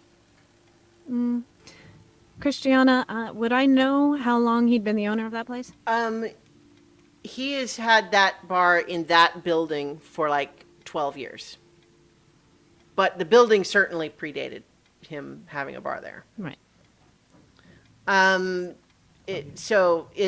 building is considerably older than that. So I think as you're starting to discuss some of those sorts of questions, you see him kind of steeple his fingers and kind of go into thought for a moment. I have a question that I would like to ask each of you. And, I like questions. I can tell that. You like answers. You like asking questions. There's a difference. They're still nice. They're all possibilities. I personally have a strong interest in knowing more about these small demiplanes and pocket dimensions that seem to, at the same time, hide treasures, but also occasionally cause such misfortune.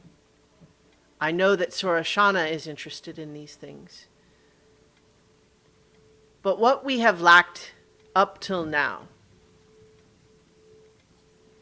are people capable of exploring into these spaces, finding out what's there, and perhaps, if possible, rescuing any that might find themselves trapped in the way this man was. And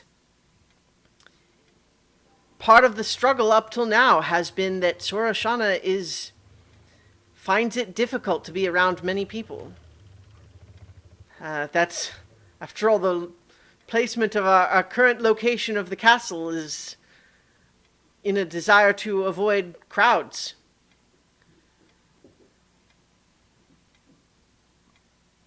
What do But you mean not current only- location? It can move. Oh, yes. Actually, our lovely little castle here, Sunia di un Torbello, means dreaming of a whirlwind. And although it's been a little while, Sunia is capable of flying. Wow. And It's very convenient. Yeah, Sunia kind of speaks up again, just kind of from somewhere of just saying, "Are we talking about bringing more personnel on, Yobert?" And he says, "Hold on. We must take one step before we can take another. All of you. It has been difficult to find people that could help us achieve what we're going for. And it would seem, perhaps through the wisdom of Kosh, has seemed to brought you together. And you have endeared yourself to Sorashana enough that she brought you here. You seem capable. You protected her. I propose that you come under my employment. I would offer you resources. You would be free to stay here if you like. And I could offer you payment of 1 gold piece per day each. And to help you help us to explore these pocket dimensions wherever they may be hiding, to find out what's inside, rescue people if they're needed, but understand better what's around us. It's something I feel strongly about, and I know Sorashana does as well.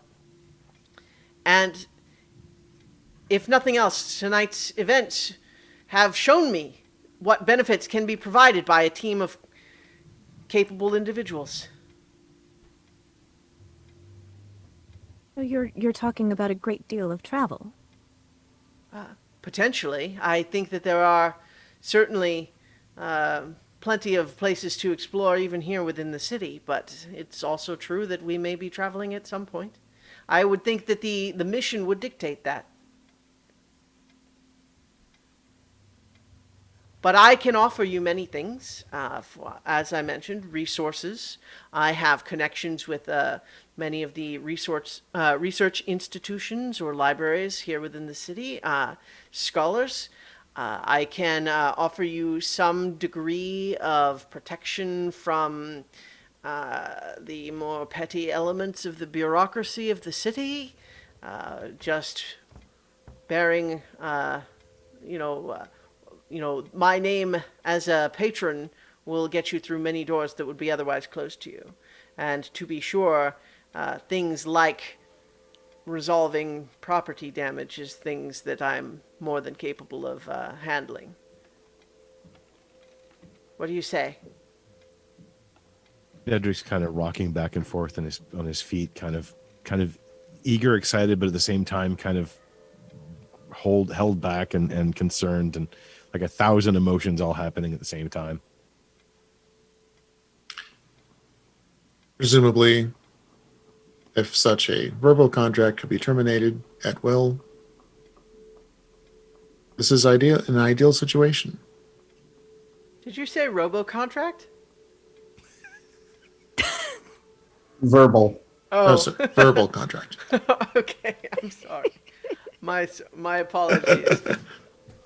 Absolutely. Although I certainly had expected that we would draw these contracts up in writing, as much for your protection as anything, just to ensure the terms. But absolutely, you would of course be free to terminate this arrangement at any time should the the terms not suit you. And of course, no one's going to be signing anything tonight. It is rather late after all. Brennan and I certainly needed to make sure that we greeted you strike when the iron is hot, so to speak. But certainly I think that we can For my take part, the this is time an acceptable arrangement. It's easy for you to I say. feel we worked very well together, but them or not, I am in. My time is not my own. I must seek the counsel of Father Wilfram before I am free to accept your offer. Is Father Wilfred, are you, Wilfram. Wilfram, are you with a church? I am with the Sakapa Town New Orphanage. Ah, well, certainly you can speak with whoever you like. I hope that perhaps your salary would go a long way towards helping an orphanage like that, and I could contribute some resources as well. But of course, all of you, do not feel pressure to make a decision right away. If it's late, the weather is poor outside, feel free to stay here the night, think about it, and we shall discuss terms. But it strikes me, hearing about everything that you went through, that if Sorashana and I are to continue our own interest in exploring these pocket dimensions, we are to encounter a great deal of danger. And we need people who are up to that challenge. Would it be possible for Sunya to send a message to the orphanage to let them know that I will be here tonight? Well, Sunya wouldn't do it, but I have a speaking stone. We can arrange for that. Father Wilfram, would he be the one you would like to contact? Yes, he's my boss. Very well. I can arrange you can give you access to the sending stone. You can send the message yourself, if you like, or I can arrange for it. That would be, I would like to use the stone myself. Of course. Well, seeing as both my place of work and where I was living is currently buried under a bunch of discarded mechanical parts, the offer on both accounts is very much appreciated. On that basis, you're probably right that there might be other displaced individuals. Sunya, make sure that someone is sent out to ensure that everyone there in the area at least has somewhere to stay for tonight. And we will certainly make arrangements, more formal in the morning. But we want to make sure nobody's left out in the rain. Of course, sir. That's pretty much all that I needed to hear. The fact that you care about the people out there. If you can use my barbarian skills for anything that you're doing, I'll lend my aid. I'm sorry. Did you say barbarian? Yes, barbarian. I think we're saying the same. Oh God, I love it. I think he does kind of look over at Brennan, who is like he kind of mouths like he's sounding it out too. But certainly Brennan can show you Zinhorn to where the sending stone is, while perhaps Sunia can show you to some quarters where you can rest for tonight. Is that suitable for everyone? I want to say yes. Does the workshop stay open, or is there a Well, I imagine that curfew? Sorashana will be working there until she collapses. That is her habit. Sunia generally lets us know when that happens so that Brennan can go and help her to bed. I will have to negotiate some workbench space with her.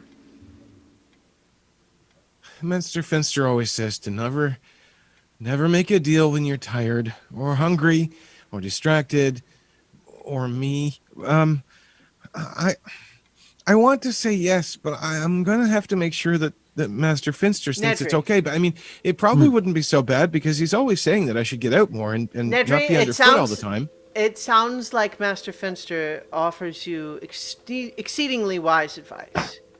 And so on that basis, I insist that you sleep on this offer and you can consider your answer in the morning. Okay. I have to ask him, though. I mean, I don't really want to ask him, but I probably should. Do you also need to send a message tonight? Yeah. Very well. So I think at this point, Sunia kind of speaks up again and says, "So we have available rooms on both the servants' quarters level and on the cannonade level. I would say that they're both roughly equivalent in terms of comfort, but one is, of course, on a higher level, if that makes any difference to you. How does that sound to everyone?" I do not require a room. Just the Are there laboratory. windows? There are windows. Not in the room where the beds are, but on the level. Cannonade sounded lovely. Oh, we didn't go up there on the tour yet, so we can go ahead and do that. Well, Master says to make sure to consider all the options before making a choice. I don't usually do that. Wise words. I think you can, maybe several of you will notice that Yobert's energy level seems to be fading a little bit. Like, the tiredness is maybe catching up with him a little bit. Like, he's just looking a little bit more pale. It's not quite so expansive in his gestures. He says, "So, I thank you all for entertaining my offer. I hope that you all rest well, and we can discuss further anon." I'm Lovely gonna evening. Truly a pleasure to meet you. I'm gonna wait until they leave, and if they're lingering, I'll just say I just need a moment. So I think that Sunia was going to show Trina, Carolina up 2 rooms and take sequential to the workshop. So they were going out first. I think Nedry also was going to use the Ascending Stone, so maybe would have been waiting for Brennan. So maybe he's there too. Would you? Um, yeah, I will approach um, Yobar Okay. and uh, quietly ask him if uh, uh, Yobar, I am a cleric. Um, I heal people. Is Are you in need of help? I thank you for your offer, sir. I truly do. But I believe that my personal ailments are beyond the limits of most healing, even magical. I have visited many powerful healers of Rashama, of Sulamania. I have some unique ailments that uh, make me sometimes lower energy than I'd like. If you don't mind, perhaps we could discuss this more another time. Certainly. And at that, I will head back to where Nedry is All right. to go toward the speaking stone. Yeah. He's probably asked Brennan about 15,000 questions by this point. Yeah. So I think Nedry, you see that Brennan is a little distracted because he's clearly looking back to kind of try to glean a little bit of what's happening between Zinhorn and Yobert. Um, I I think as you kind of turn to approach Brennan Zinhorn, I he seems like he probably knows what that conversation was about. Okay. But he doesn't really say anything. So let's first follow Sunya and the others as you're going back upstairs. Um, so on the library level, sequential, can be shown back to the workshop where Sorashana is continuing to catalog all of these different little devices and starting to study those. It can kind of just drop you off there. And then takes Sunia and Carolina and Trina. Everyone had A names before, and now it's everyone has ending with A names. Oh, I hadn't noticed that. Well, I guess it's not everybody; it's two, but it's Trina and Carolina. Those pictures are still up on the screen. They're covering yeah, most of the yeah. names.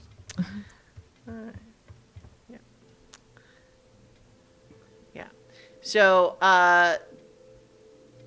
Sunia shows you up through here, and you know what? I'll just go ahead and reveal all of this. So first, she just shows you that the rooms on both sides of the castle here have these big, like fancy cannons in them that extend out on either side. But in the center on this floor are a number of chambers. There's note that on the map here they look a little bit like messier, like more of them had been recently occupied.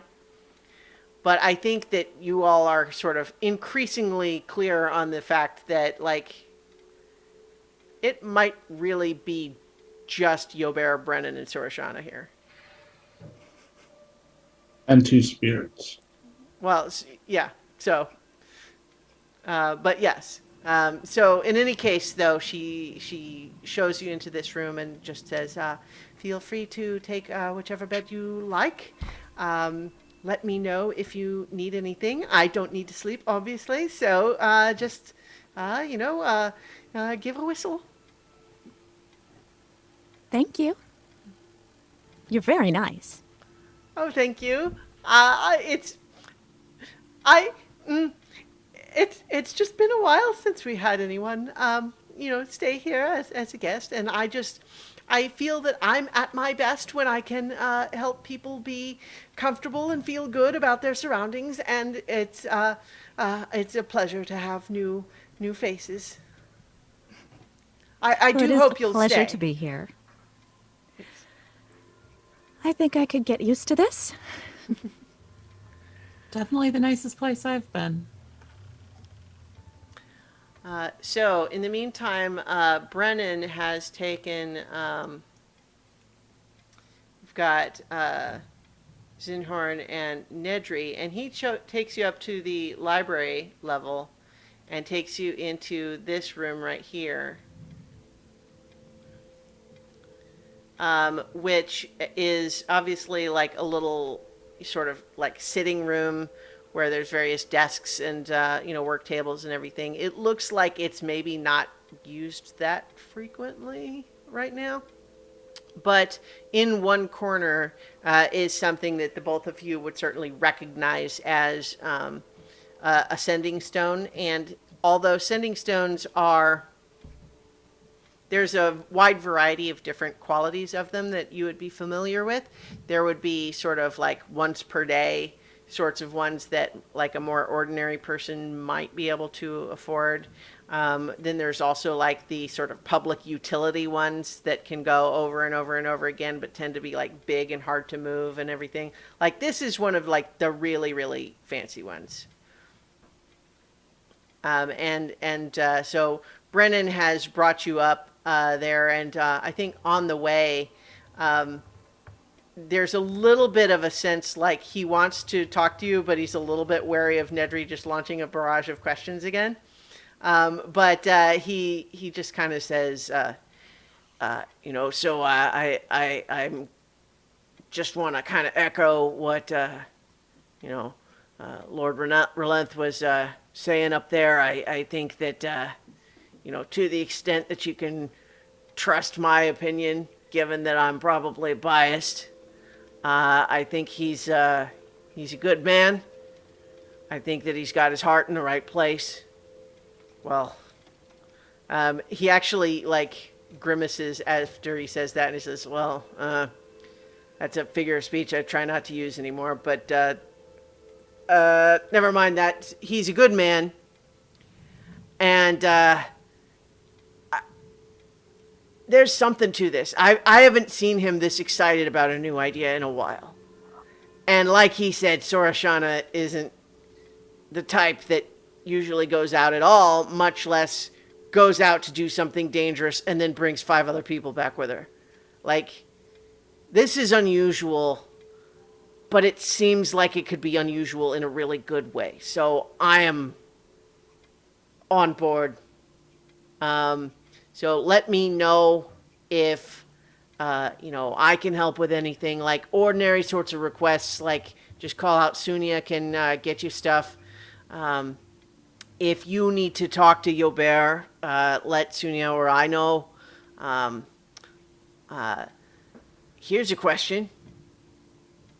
Y'all want breakfast in the morning? That would be lovely. What's for breakfast? What would you like? I don't know. There's a lot of things. I mean, I've gotten used to porridge. Porridge Yesterday's is porridge. lovely, with some dried fruits and nuts, Oh, that sounds nice. maybe a sausage. All right. Oh, We'll have breakfast for you in the morning. So feel Brennan. free to use the sending stone. Sunia will show you up to where the beds are when you're done. I've got to, see to Yobert, but I have a good feeling about all this. I hope that this works out, because it's I think this could be good for everyone here. okay. What do you do?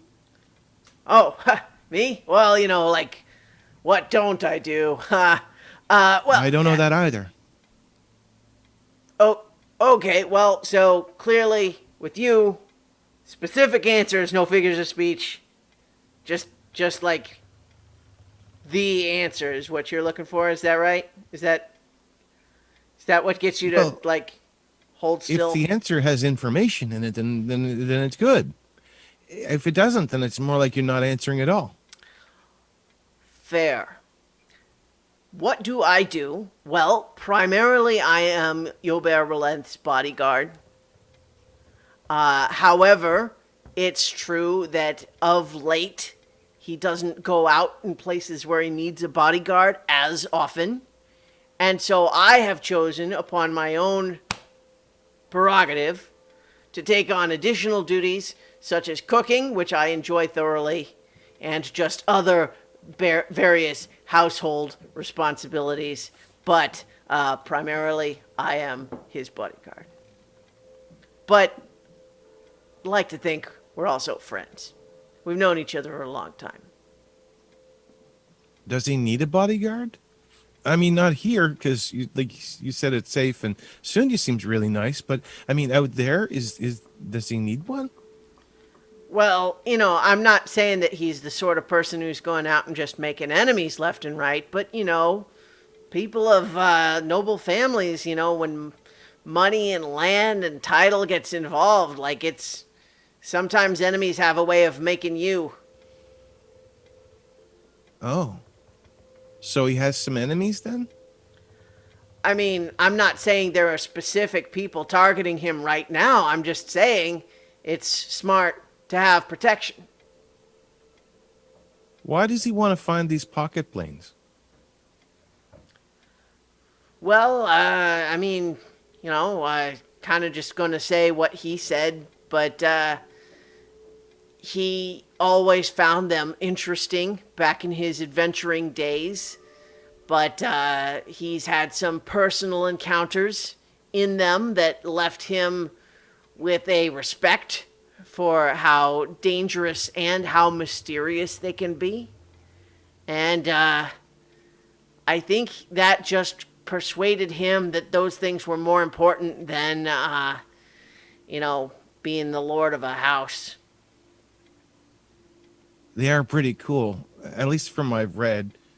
Ah, and I guess I've been in one now, so that was pretty cool. So I guess I can understand that. Well, I'm glad you thought so, because it seems like we're going to hire you to do it a lot more. If Master says it's okay. Well, obviously, so, like... Why don't we use the sending stones now? All right, so... You go first. In case you like privacy, I'll go ahead and bid you good night. Obviously, if you need anything, just let Sunya know. I'll see you for breakfast in the morning. Thank you. And then he leaves. Who are you going to call? My boss. Who's your boss? The father something? You have your father as a boss? That's his title. Oh. Father Wilfram. What do you do for him? I take care of orphans and I heal people. That seems nice. It's a lot of work. But I People love it. get hurt. Yes, they do. And sometimes the wounds that you can't see are the hardest ones to heal. Yeah, because you'd have to like cut them open first to find them. That would be really messy. Not exactly what I meant. But there'll be plenty of time to discuss that later. For the moment, I'm going to use the stone. Okay. He's still standing right there. No, I don't need privacy. But yeah, one ringy dingy. Okay. Touch the stone. Sure. I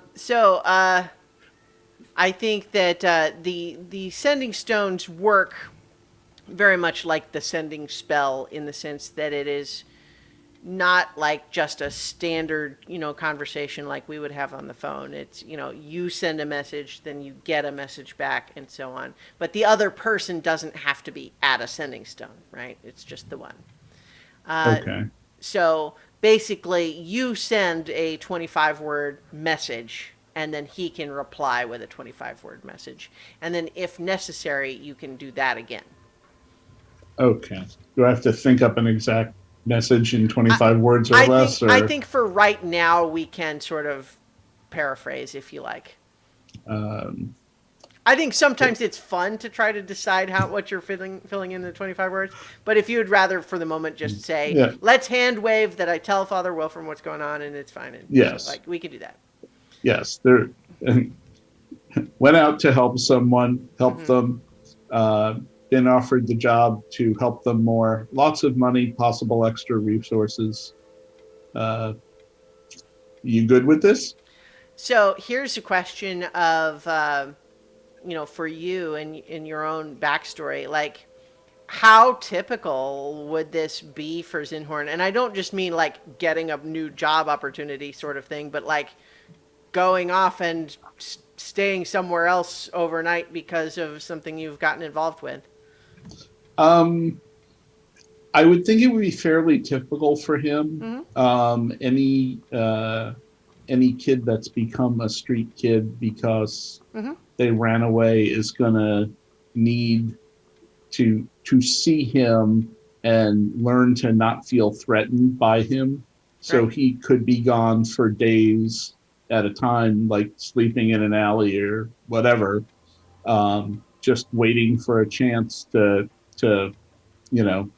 meet some kids who need help and earn their trust. All right. Well, I mean, I think on that basis, Father Wilfram is going to say, well, I trust you. You know how to follow Rashama's path, so, be the person I know you are, and I'm sure it'll be fine. Okay. I have received my answer, Nedry. Would you like me to stay while you use the stone?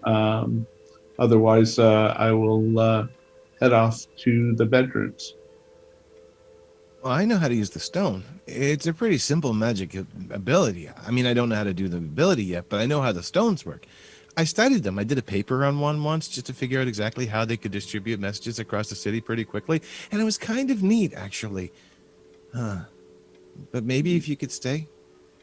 I would be happy to stay. Okay. And I will move aside. Looked like there was a chair there. Yeah, I mean, I took us off of the map screen, Yeah. but because we're mostly. I'll move out of the way and find some place to just be. And instead of launching into it right away, I know that there's a scene between Caroline and Trina that seems to be urgent. So maybe they could jump into that. I can always come back. Well, I was certainly going to go to them next, but if you feel like you want to, yours might be a little longer, we can go to that. It's not first. urgent, so I just didn't want to get lost in there. I can go on. Well, no, I've got it, but thanks for being considerate on that basis. But let's go ahead and do your bit here, unless you think it'll be long. Not long. I again just want to make sure that I'm cheating screen time essentially. Appreciate it. But I don't know if there are limits to the number of messages, but certainly it takes Nedrig a long time to get to the point. He starts talking about all the things he's discovered today, and talking about all the, he talks about the letter, and he talks about the mystery, and he talks about all of that, and kind of looks around every once in a while and remembers where he is, and it's like, oh, and there's an opportunity to work with some people that would find some of these mysteries out, and I really want to do it, but I know that I have to maintain my daily lessons. And next message, I have to make sure that I keep my studies up, because if I don't, then I will never become a master just like you, and I really want to become next message.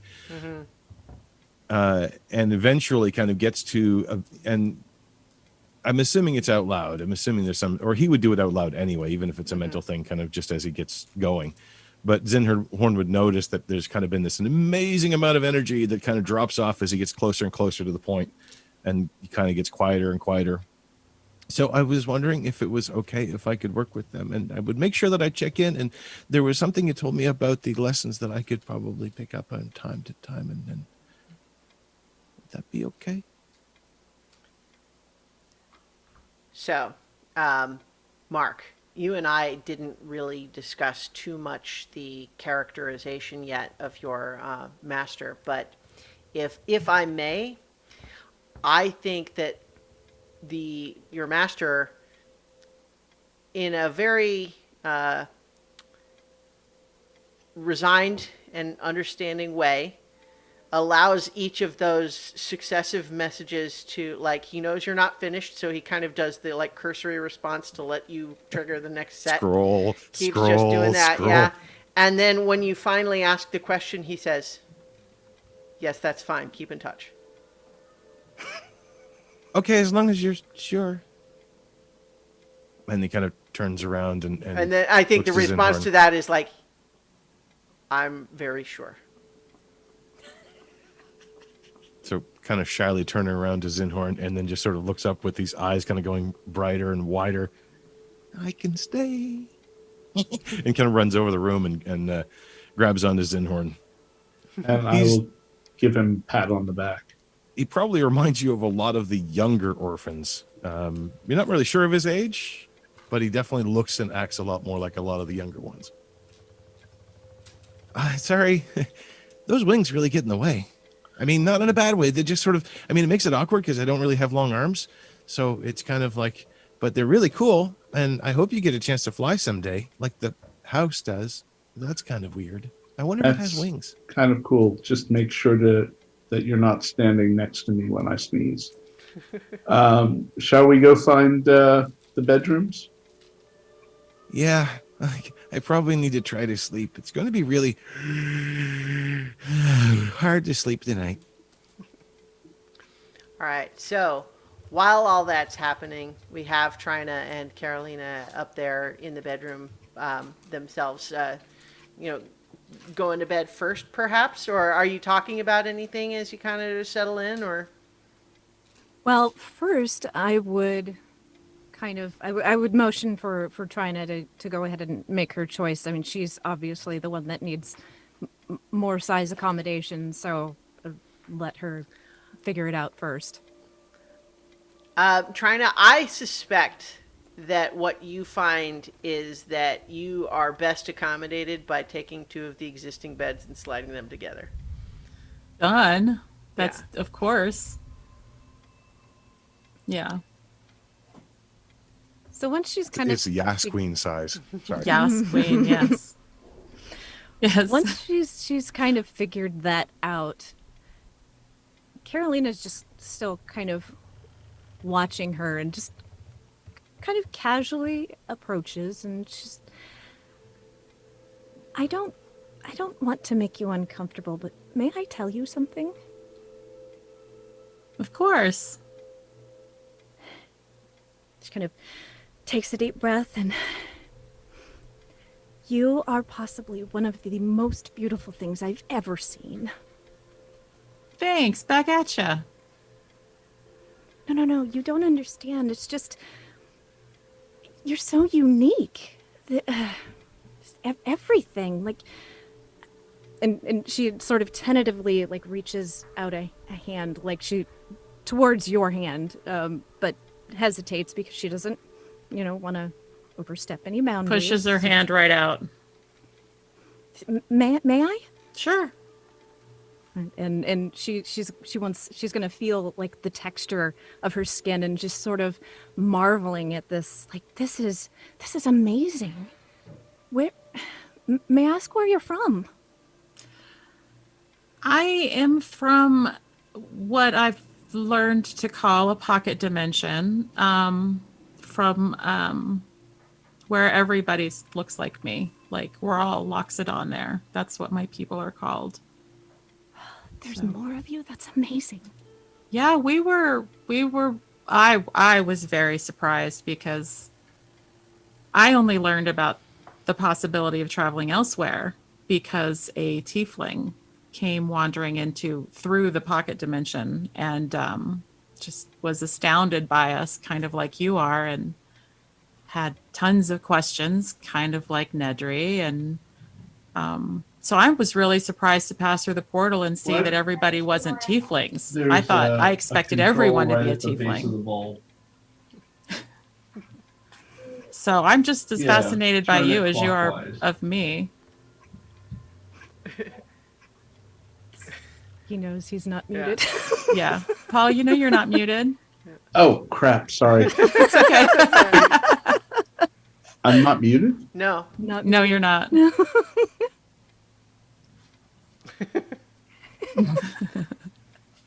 Baru. We don't know if you are or not now because you're not saying anything. Yeah. but- Yeah. Now we Now can- you're are muted.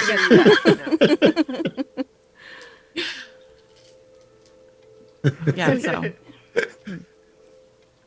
Oh, all right. So, Totally lost track of the conversation. you were asking if So there were the- more like me, and yeah. Right, right. Have you been here long then? A couple of weeks.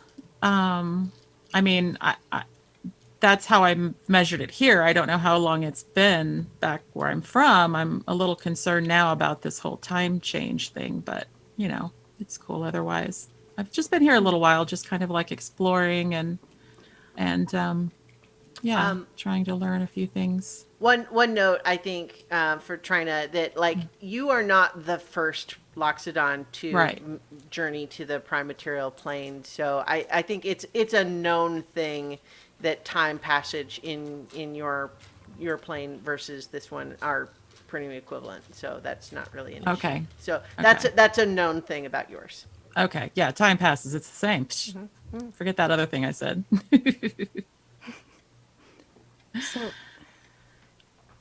So all of the beings there look like you. Everybody that I've ever met, and that was the consensus that everybody I knew felt, was that we were all the same, and it never occurred to us that, you know, there would be other people that look different. Obviously we've got animals and creatures like that, but you know, not humanoid. So, may I ask, what do you think of all of, not just us here, but everyone? I love, one of the things that I loved about Pushan was that there are so many different kinds of people. What do you think? How do you find us? I'm really, really excited because I love my people. They're very peaceful. They're, you know, I'm learning that not all people are like that, but you know, I have obviously a special bias towards my own people, but I've just been astounded by the different types of people. Like, I haven't even gotten to ask you about yourself yet. You know, like I haven't. I'm boring. I'm nothing special. Well, but I mean, No. how many humans have I met? How many humans have I gotten to talk to? You're human, right? Right? She kind of looks down at herself. No, I'm asking Yes. Starla. Okay. I was Yeah, just yeah, like, yeah. I was just checking my memory. No, like she looks down and is like, yes. Okay, good. So, like, don't be embarrassed if you have questions, because if it's okay, I'll ask you questions too while I'm trying to figure out, like, all the new world things. Well, I'd be happy to answer whatever I can. Maybe don't ask quite so many as Nedry. He asked them very quickly. No, I was really lucky. Kelnice, the tiefling wizard that came through that we met, she was more of a sit back and observe kind of person, and that's more my style. So I don't think that's going to be a problem, but I appreciate the input. Oh, certainly, and thank you for offering the information. I'm absolutely fascinated. Anytime. So are you really concerned about your job? It sounds like they'll be able to repair everything. Did you like working there? Oh well, yes. I mean, I got to perform whenever I wanted, really. But but it was just kind of a job. You know, I was doing it, and this this is more what I've kind of been hoping for. I'm excited at the possibility that I'll get to travel. Yeah, me too. Kind of what I've been saving for. I haven't been able to afford to go anywhere, and this will give me that opportunity. It's pretty exciting. I'm sure Em will understand, but Yeah, I was just going to ask. okay. Yeah. I'm sure it'll be fine. I think, Carolina, you have a brief recollection of the moment before you got sucked into the portal where, like, he had a problem with tearing up the floor until a pouch of gold landed in front of him, and he's like, oh, yeah, okay, sure. So, yeah, it's just like, He'll yeah, be okay. Yeah. He has a good nose for business, so he'll see the opportunity when presented with one. Good. Well, but I think otherwise, I mean, it's a fascinating group of people that we've got together. It's far more than I expected, and sequential is particularly fascinating. Is he common? Is his kind common in this world? I can't say that I've ever seen any. I said suppose he. I can should say probably say anyone they. like him Yeah. or them. Yeah, I don't know. I haven't really had a chance to talk to him. This is actually the first chance I've had to talk to any of you, really. Yeah, I can't say that I've ever seen anyone quite like sequential. So that will be interesting.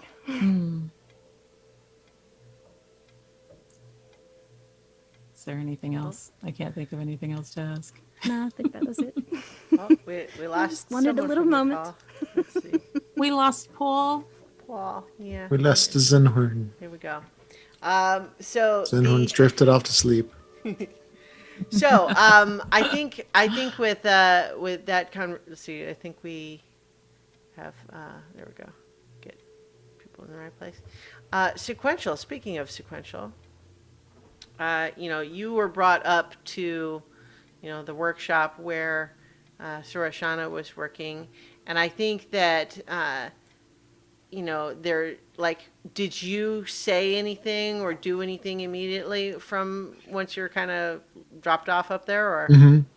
I would immediately make a beeline straight to Soroshana and say, how may I assist you? She looks up at you, and there's a moment where, like, so she's had her mask on while she's working on this. There's a moment where she stops, kind of looks at you, cocks her head a little bit, puts the mask up, and says, "Why are you here?"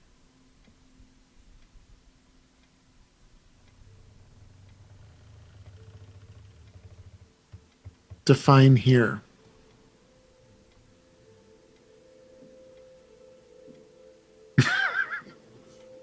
Gives just a big elaborate shrug.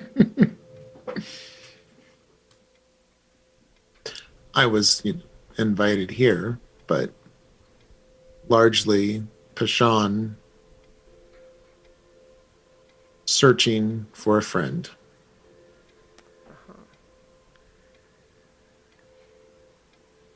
Deeper to find meaning of universe, essentially, to find new materials, to find new reactions, to find new creations. So before she was really kind of listening, but as soon as you're saying all that, she's just nodding. It's like, I could tell that about you right away.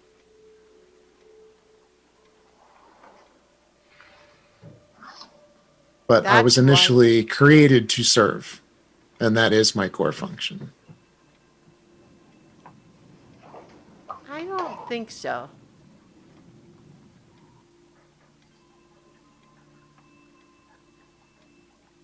But I don't know. I might be wrong. Lots of times in science, you're wrong. A lot. Truth. It is a fulfilling function, a comfortable function, and I find it useful too. I find I learn more and advance more by assisting. And naturally apply that to my own research. She looks down. So like, are you wearing clothes at all, or like what are you? What are you Yeah, dressed he as? has.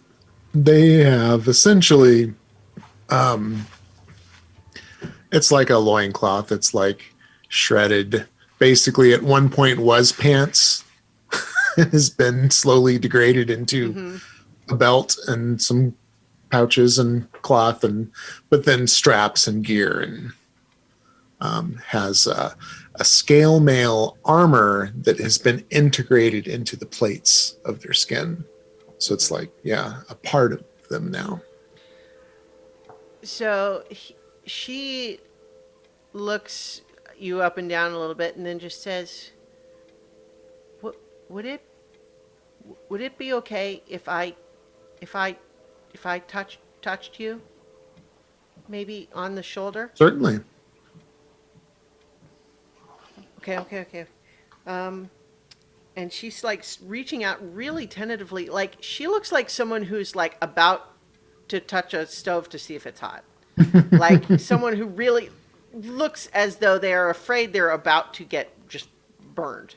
So like being, and so she just kind of taps. Tries again. Interesting. Interesting. Hold on 1 second. And then she like Mm-hmm. ducks under the table, and she's clearly like crawling along, and she's got, you kind of follow her. She's got some pile of notebooks under there, and she grabs Mm-hmm. one and is pulling and crawls back out with it, and she's flipping through pages looking for something. And I think that you catch a couple of pages where you see symbols that you recognize from the notebooks left behind by your creator. Hmm. Oh. But she's flipping through and just saying, "You're new." Or, you know, not new, but Mm-hmm. new. And I am mostly studying things that are old. But Hmm. here's what's interesting: you're new in an old way. Hmm. I was told I am Mark III. I do not know how many there are, though. She gestures over at the table where some of these things are, and in fact, you see, you know, the deactivated gazer as well as the smashed one, and some of those other, you know, devices. And she says, "Those are all old, too, and they were made a long time ago in an old way that we don't make anymore. Hmm. And you are not old like those are old, but you're new in the way those are old." Hmm. Which is interesting. Hmm. What happens Is when you there do a this? And she grabs one of the devices and she basically sticks it in your hand and presses a button. And what happens is that it explodes into a cloud of gas that fills the room. And both of you are making a Constitution saving throw. Here, let me make sure I've got this. Constitution check? Ooh, 22. That's pretty good. Um, Yeah, she didn't do as well. So first of all, she seems alarmed when that explosion of gas happens. Like, oh, well, okay, that one, yeah, that was a little, oh, and you're watching like her pupils are getting real big right now, and she says, "Oh, wow, oh," and she's just like looking all around the room, and she kind of says, "That one's broken now, but if it wasn't broken, we wouldn't want to do it again anyway." Hmm. What Are was the? there butterflies? And she's just like reaching around, just grabbing stuff, like Not in my just in the visual air. spectrum. And then she kind of just sits cross-legged on the floor and begins like mumbling to herself really, really fast. And I think you're able to get maybe 2 words out of 3, and it's something about the idea of if these things were in the border ethereal, she might be able to see them if she was having some sort of a true sight situation or some other magical effect, but it's possible that they're not real at all and she's just hallucinating them, but she wonders which one is which, and if there's any way to test it while still under the influence, but it's probably wearing off already. And then like after about a minute, she kind of just blinks. You realize the gas is kind of like passed around, and she just kind of says, "Well, now I guess we know what that one did."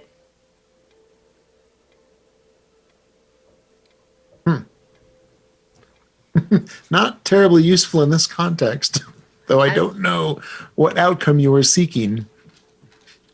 Well, perhaps the others will study more and have a better idea what they will do before we push the button. And she just glances over, and you're realizing that like she has a dozen other things that seem, like to have a variety of functions. Who knows what they might be? And then she I'd love kind to of turns. find out what they do. Well, and she just looks over to you and says, "You probably don't need sleep, right?" Sleep, no. Inactivity mode, part of the day. But like right now? No, I'm good to go. Excellent. And I think maybe that's where we will actually call it a close for tonight. And as you have now all reached this new sort of potential base of operations, you are all now level 2. Hooray! Not as squishy. Yeah. Still Slightly kinda less squishy. squishy. Yes. Mostly still squishy. And so I had thought that maybe we would, if everyone's ready to do it right now, we can talk a little bit about what everyone's getting at level 2, because I think that's kind of fun to talk about. And if we have people still in the chat who are eager and who have maybe some questions for the characters, or like some of the NPCs or the player characters, if you have some of those, that could be fun too. But in the meantime, let's talk about what people get for leveling up. Oh, yeah. Not a terrible lot. Somebody. I just, we just had this scene, but as an artificer, it's a fairly new class in Dungeons and Dragons, and it was just truly codified in the new Tasha's Cauldron. But there's a lot of things from Eberron that was already there. But so the big thing about an artificer is that they're kind of an inventor, and it's a different kind of magic where they're mixing technology to make things happen. So it's not as much. It's certainly not religious, but one of the things they do is basically create magic items, and at level 2, Sequential is able to infuse 2 different items with magical properties. Fancy. And That's there's like so awesome. many choices because there's like 12 different types of things. Like I know that one is an arcane focus that he could give to Nedry. That if they uses it, you can use it as all the spell components, but plus gives a +1 to all of your magical effects. Just boom. Ooh.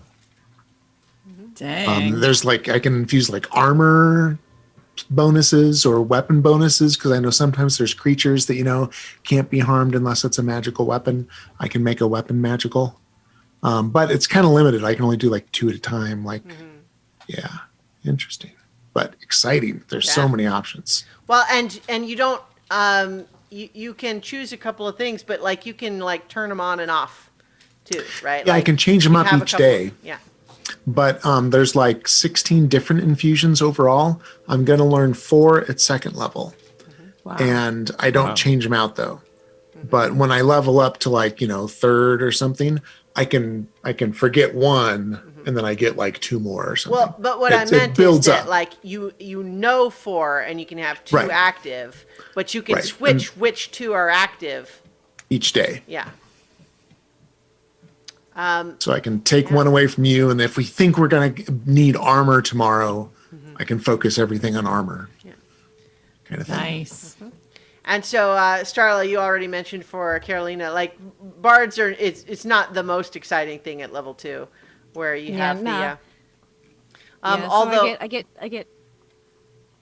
Yeah, so I get Jack of all trades, which I can add half my proficiency bonus rounded down to any ability check that isn't already Wow. have my Anything. proficiency bonus. You're just good at everything. Well, I'll try. I'll give it a so, shot. so anything that I'm not already proficient in, I can add half my proficiency bonus to Wow. so on checks. a And little then- bit better at some things, yeah. Yeah. And then Song of Rest. So anytime that we take a short rest and use hit die, I can use a performance. Then anybody that can hear me can add an extra 1d6 hit points. Or, yeah, roll another d6 and get. And that increases at 9th level, 13th level, and 17th level. So I think that's about all I get. That's nice. Yeah. What about? Trina- go ahead. Yeah. Trina gets 2 things. Reckless attack, which means that she can throw aside all concern for defense to attack with fierce desperation. First attack on my turn, I can decide to attack recklessly, giving advantage on melee weapon attack rolls using strength during the turn. And attack rolls against Trina have advantage until the next turn, though. Yeah, So using so- it increases danger a bit. Yeah. So you're basically just attacking so ferociously that it's easier for you to hit them, but then also easier for them to hit you. Yeah. And then, also, danger sorry. sense. Sorry, you go ahead. I know what they are too, but I'll let you say them. Danger sense. She'll have an uncanny sense of when things nearby aren't as they should be, giving advantage on dexterity saving throws against effects that I can see, such as traps and spells. Can't be blinded, deafened, or incapacitated, which means no drinky for Trina before we go and do big things. All right. That's pretty much it for her, too. Something It'll be smells fun. off here. What's that I smell? What about for Zinhorn? I'm poking at the character sheet creator right now. Well, that's all right. So And- I can say them if you. I would like to know them. Yes, please. Okay, sure. So what you get first is an opportunity to channel divinity, and you have 2 things that you can do with that. One is turn undead. You can cause undead to flee from you, and you are the life domain, correct? That is correct. Yes. Yeah, so also at second level, you can channel your divinity instead to heal the badly injured. So you Present your holy symbol and evoke healing energy that can restore a number of hit points equal to 5 times your cleric level. So that would only be 10 to start, but you can use your channel divinity feature to do that. To choose any creatures within 30 feet of you and divide those 10 hit points among them. Yeah. To see Cool. where that is, you should just have to click edit character, and then you can change your level on that screen. I don't know if you've done that in D&D Beyond yet.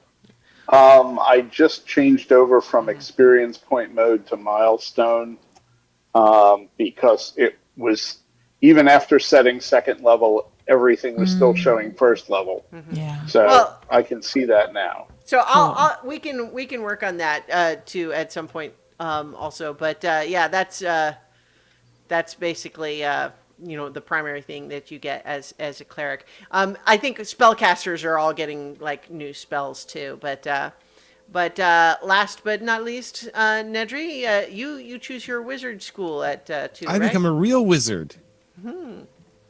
And he's following in the footsteps of Master Abjurer Argus Finster and becoming an Abjurer wizard. Probably the hardest path, but it's going to be interesting to see how it works out. So, for those who don't know the wizard schools of magic, abjuration is like protection and shields and stuff like that. Ooh, neat. Yeah. So it's easier for you to learn wizard spells and you're good at shielding and stuff like that. Yep, there's a couple of side effects as well, which will come up. So, I'll be right back. okay. We did get a couple of questions from the chat. We have Nedry. How many questions do you ask per day? All of them. Nobody has time to count. Many as Right. possible. Honestly, Nedry is my inner soul. He's a lot more bold about asking all the questions I think up anyway. So, Carolina, what's your favorite song? Well, at the moment, I have a song about a tiefling stuck in my head after meeting his lordship. So, at the moment, that's my favorite. Trina, are you sneaky? She thinks she is, but I guess time will tell. She tries to be. Very nice. So those questions were asked by Smartamaster, who is here live in the chat. So if you're listening or watching this at some point not live, and you feel like, well, but I want to be able to ask a question like that, well, what you have to do is watch us on Twitch Live, like the people who are watching us right now are doing. But you are maybe watching this on YouTube or something later, or listening to the audio podcast version and be thinking, but is now? When will now be then? Soon. I think on that basis, though, however you are listening and or watching us, thank you very much. We will be back next week for more adventure on so many levels. Many levels. Levels. Yay!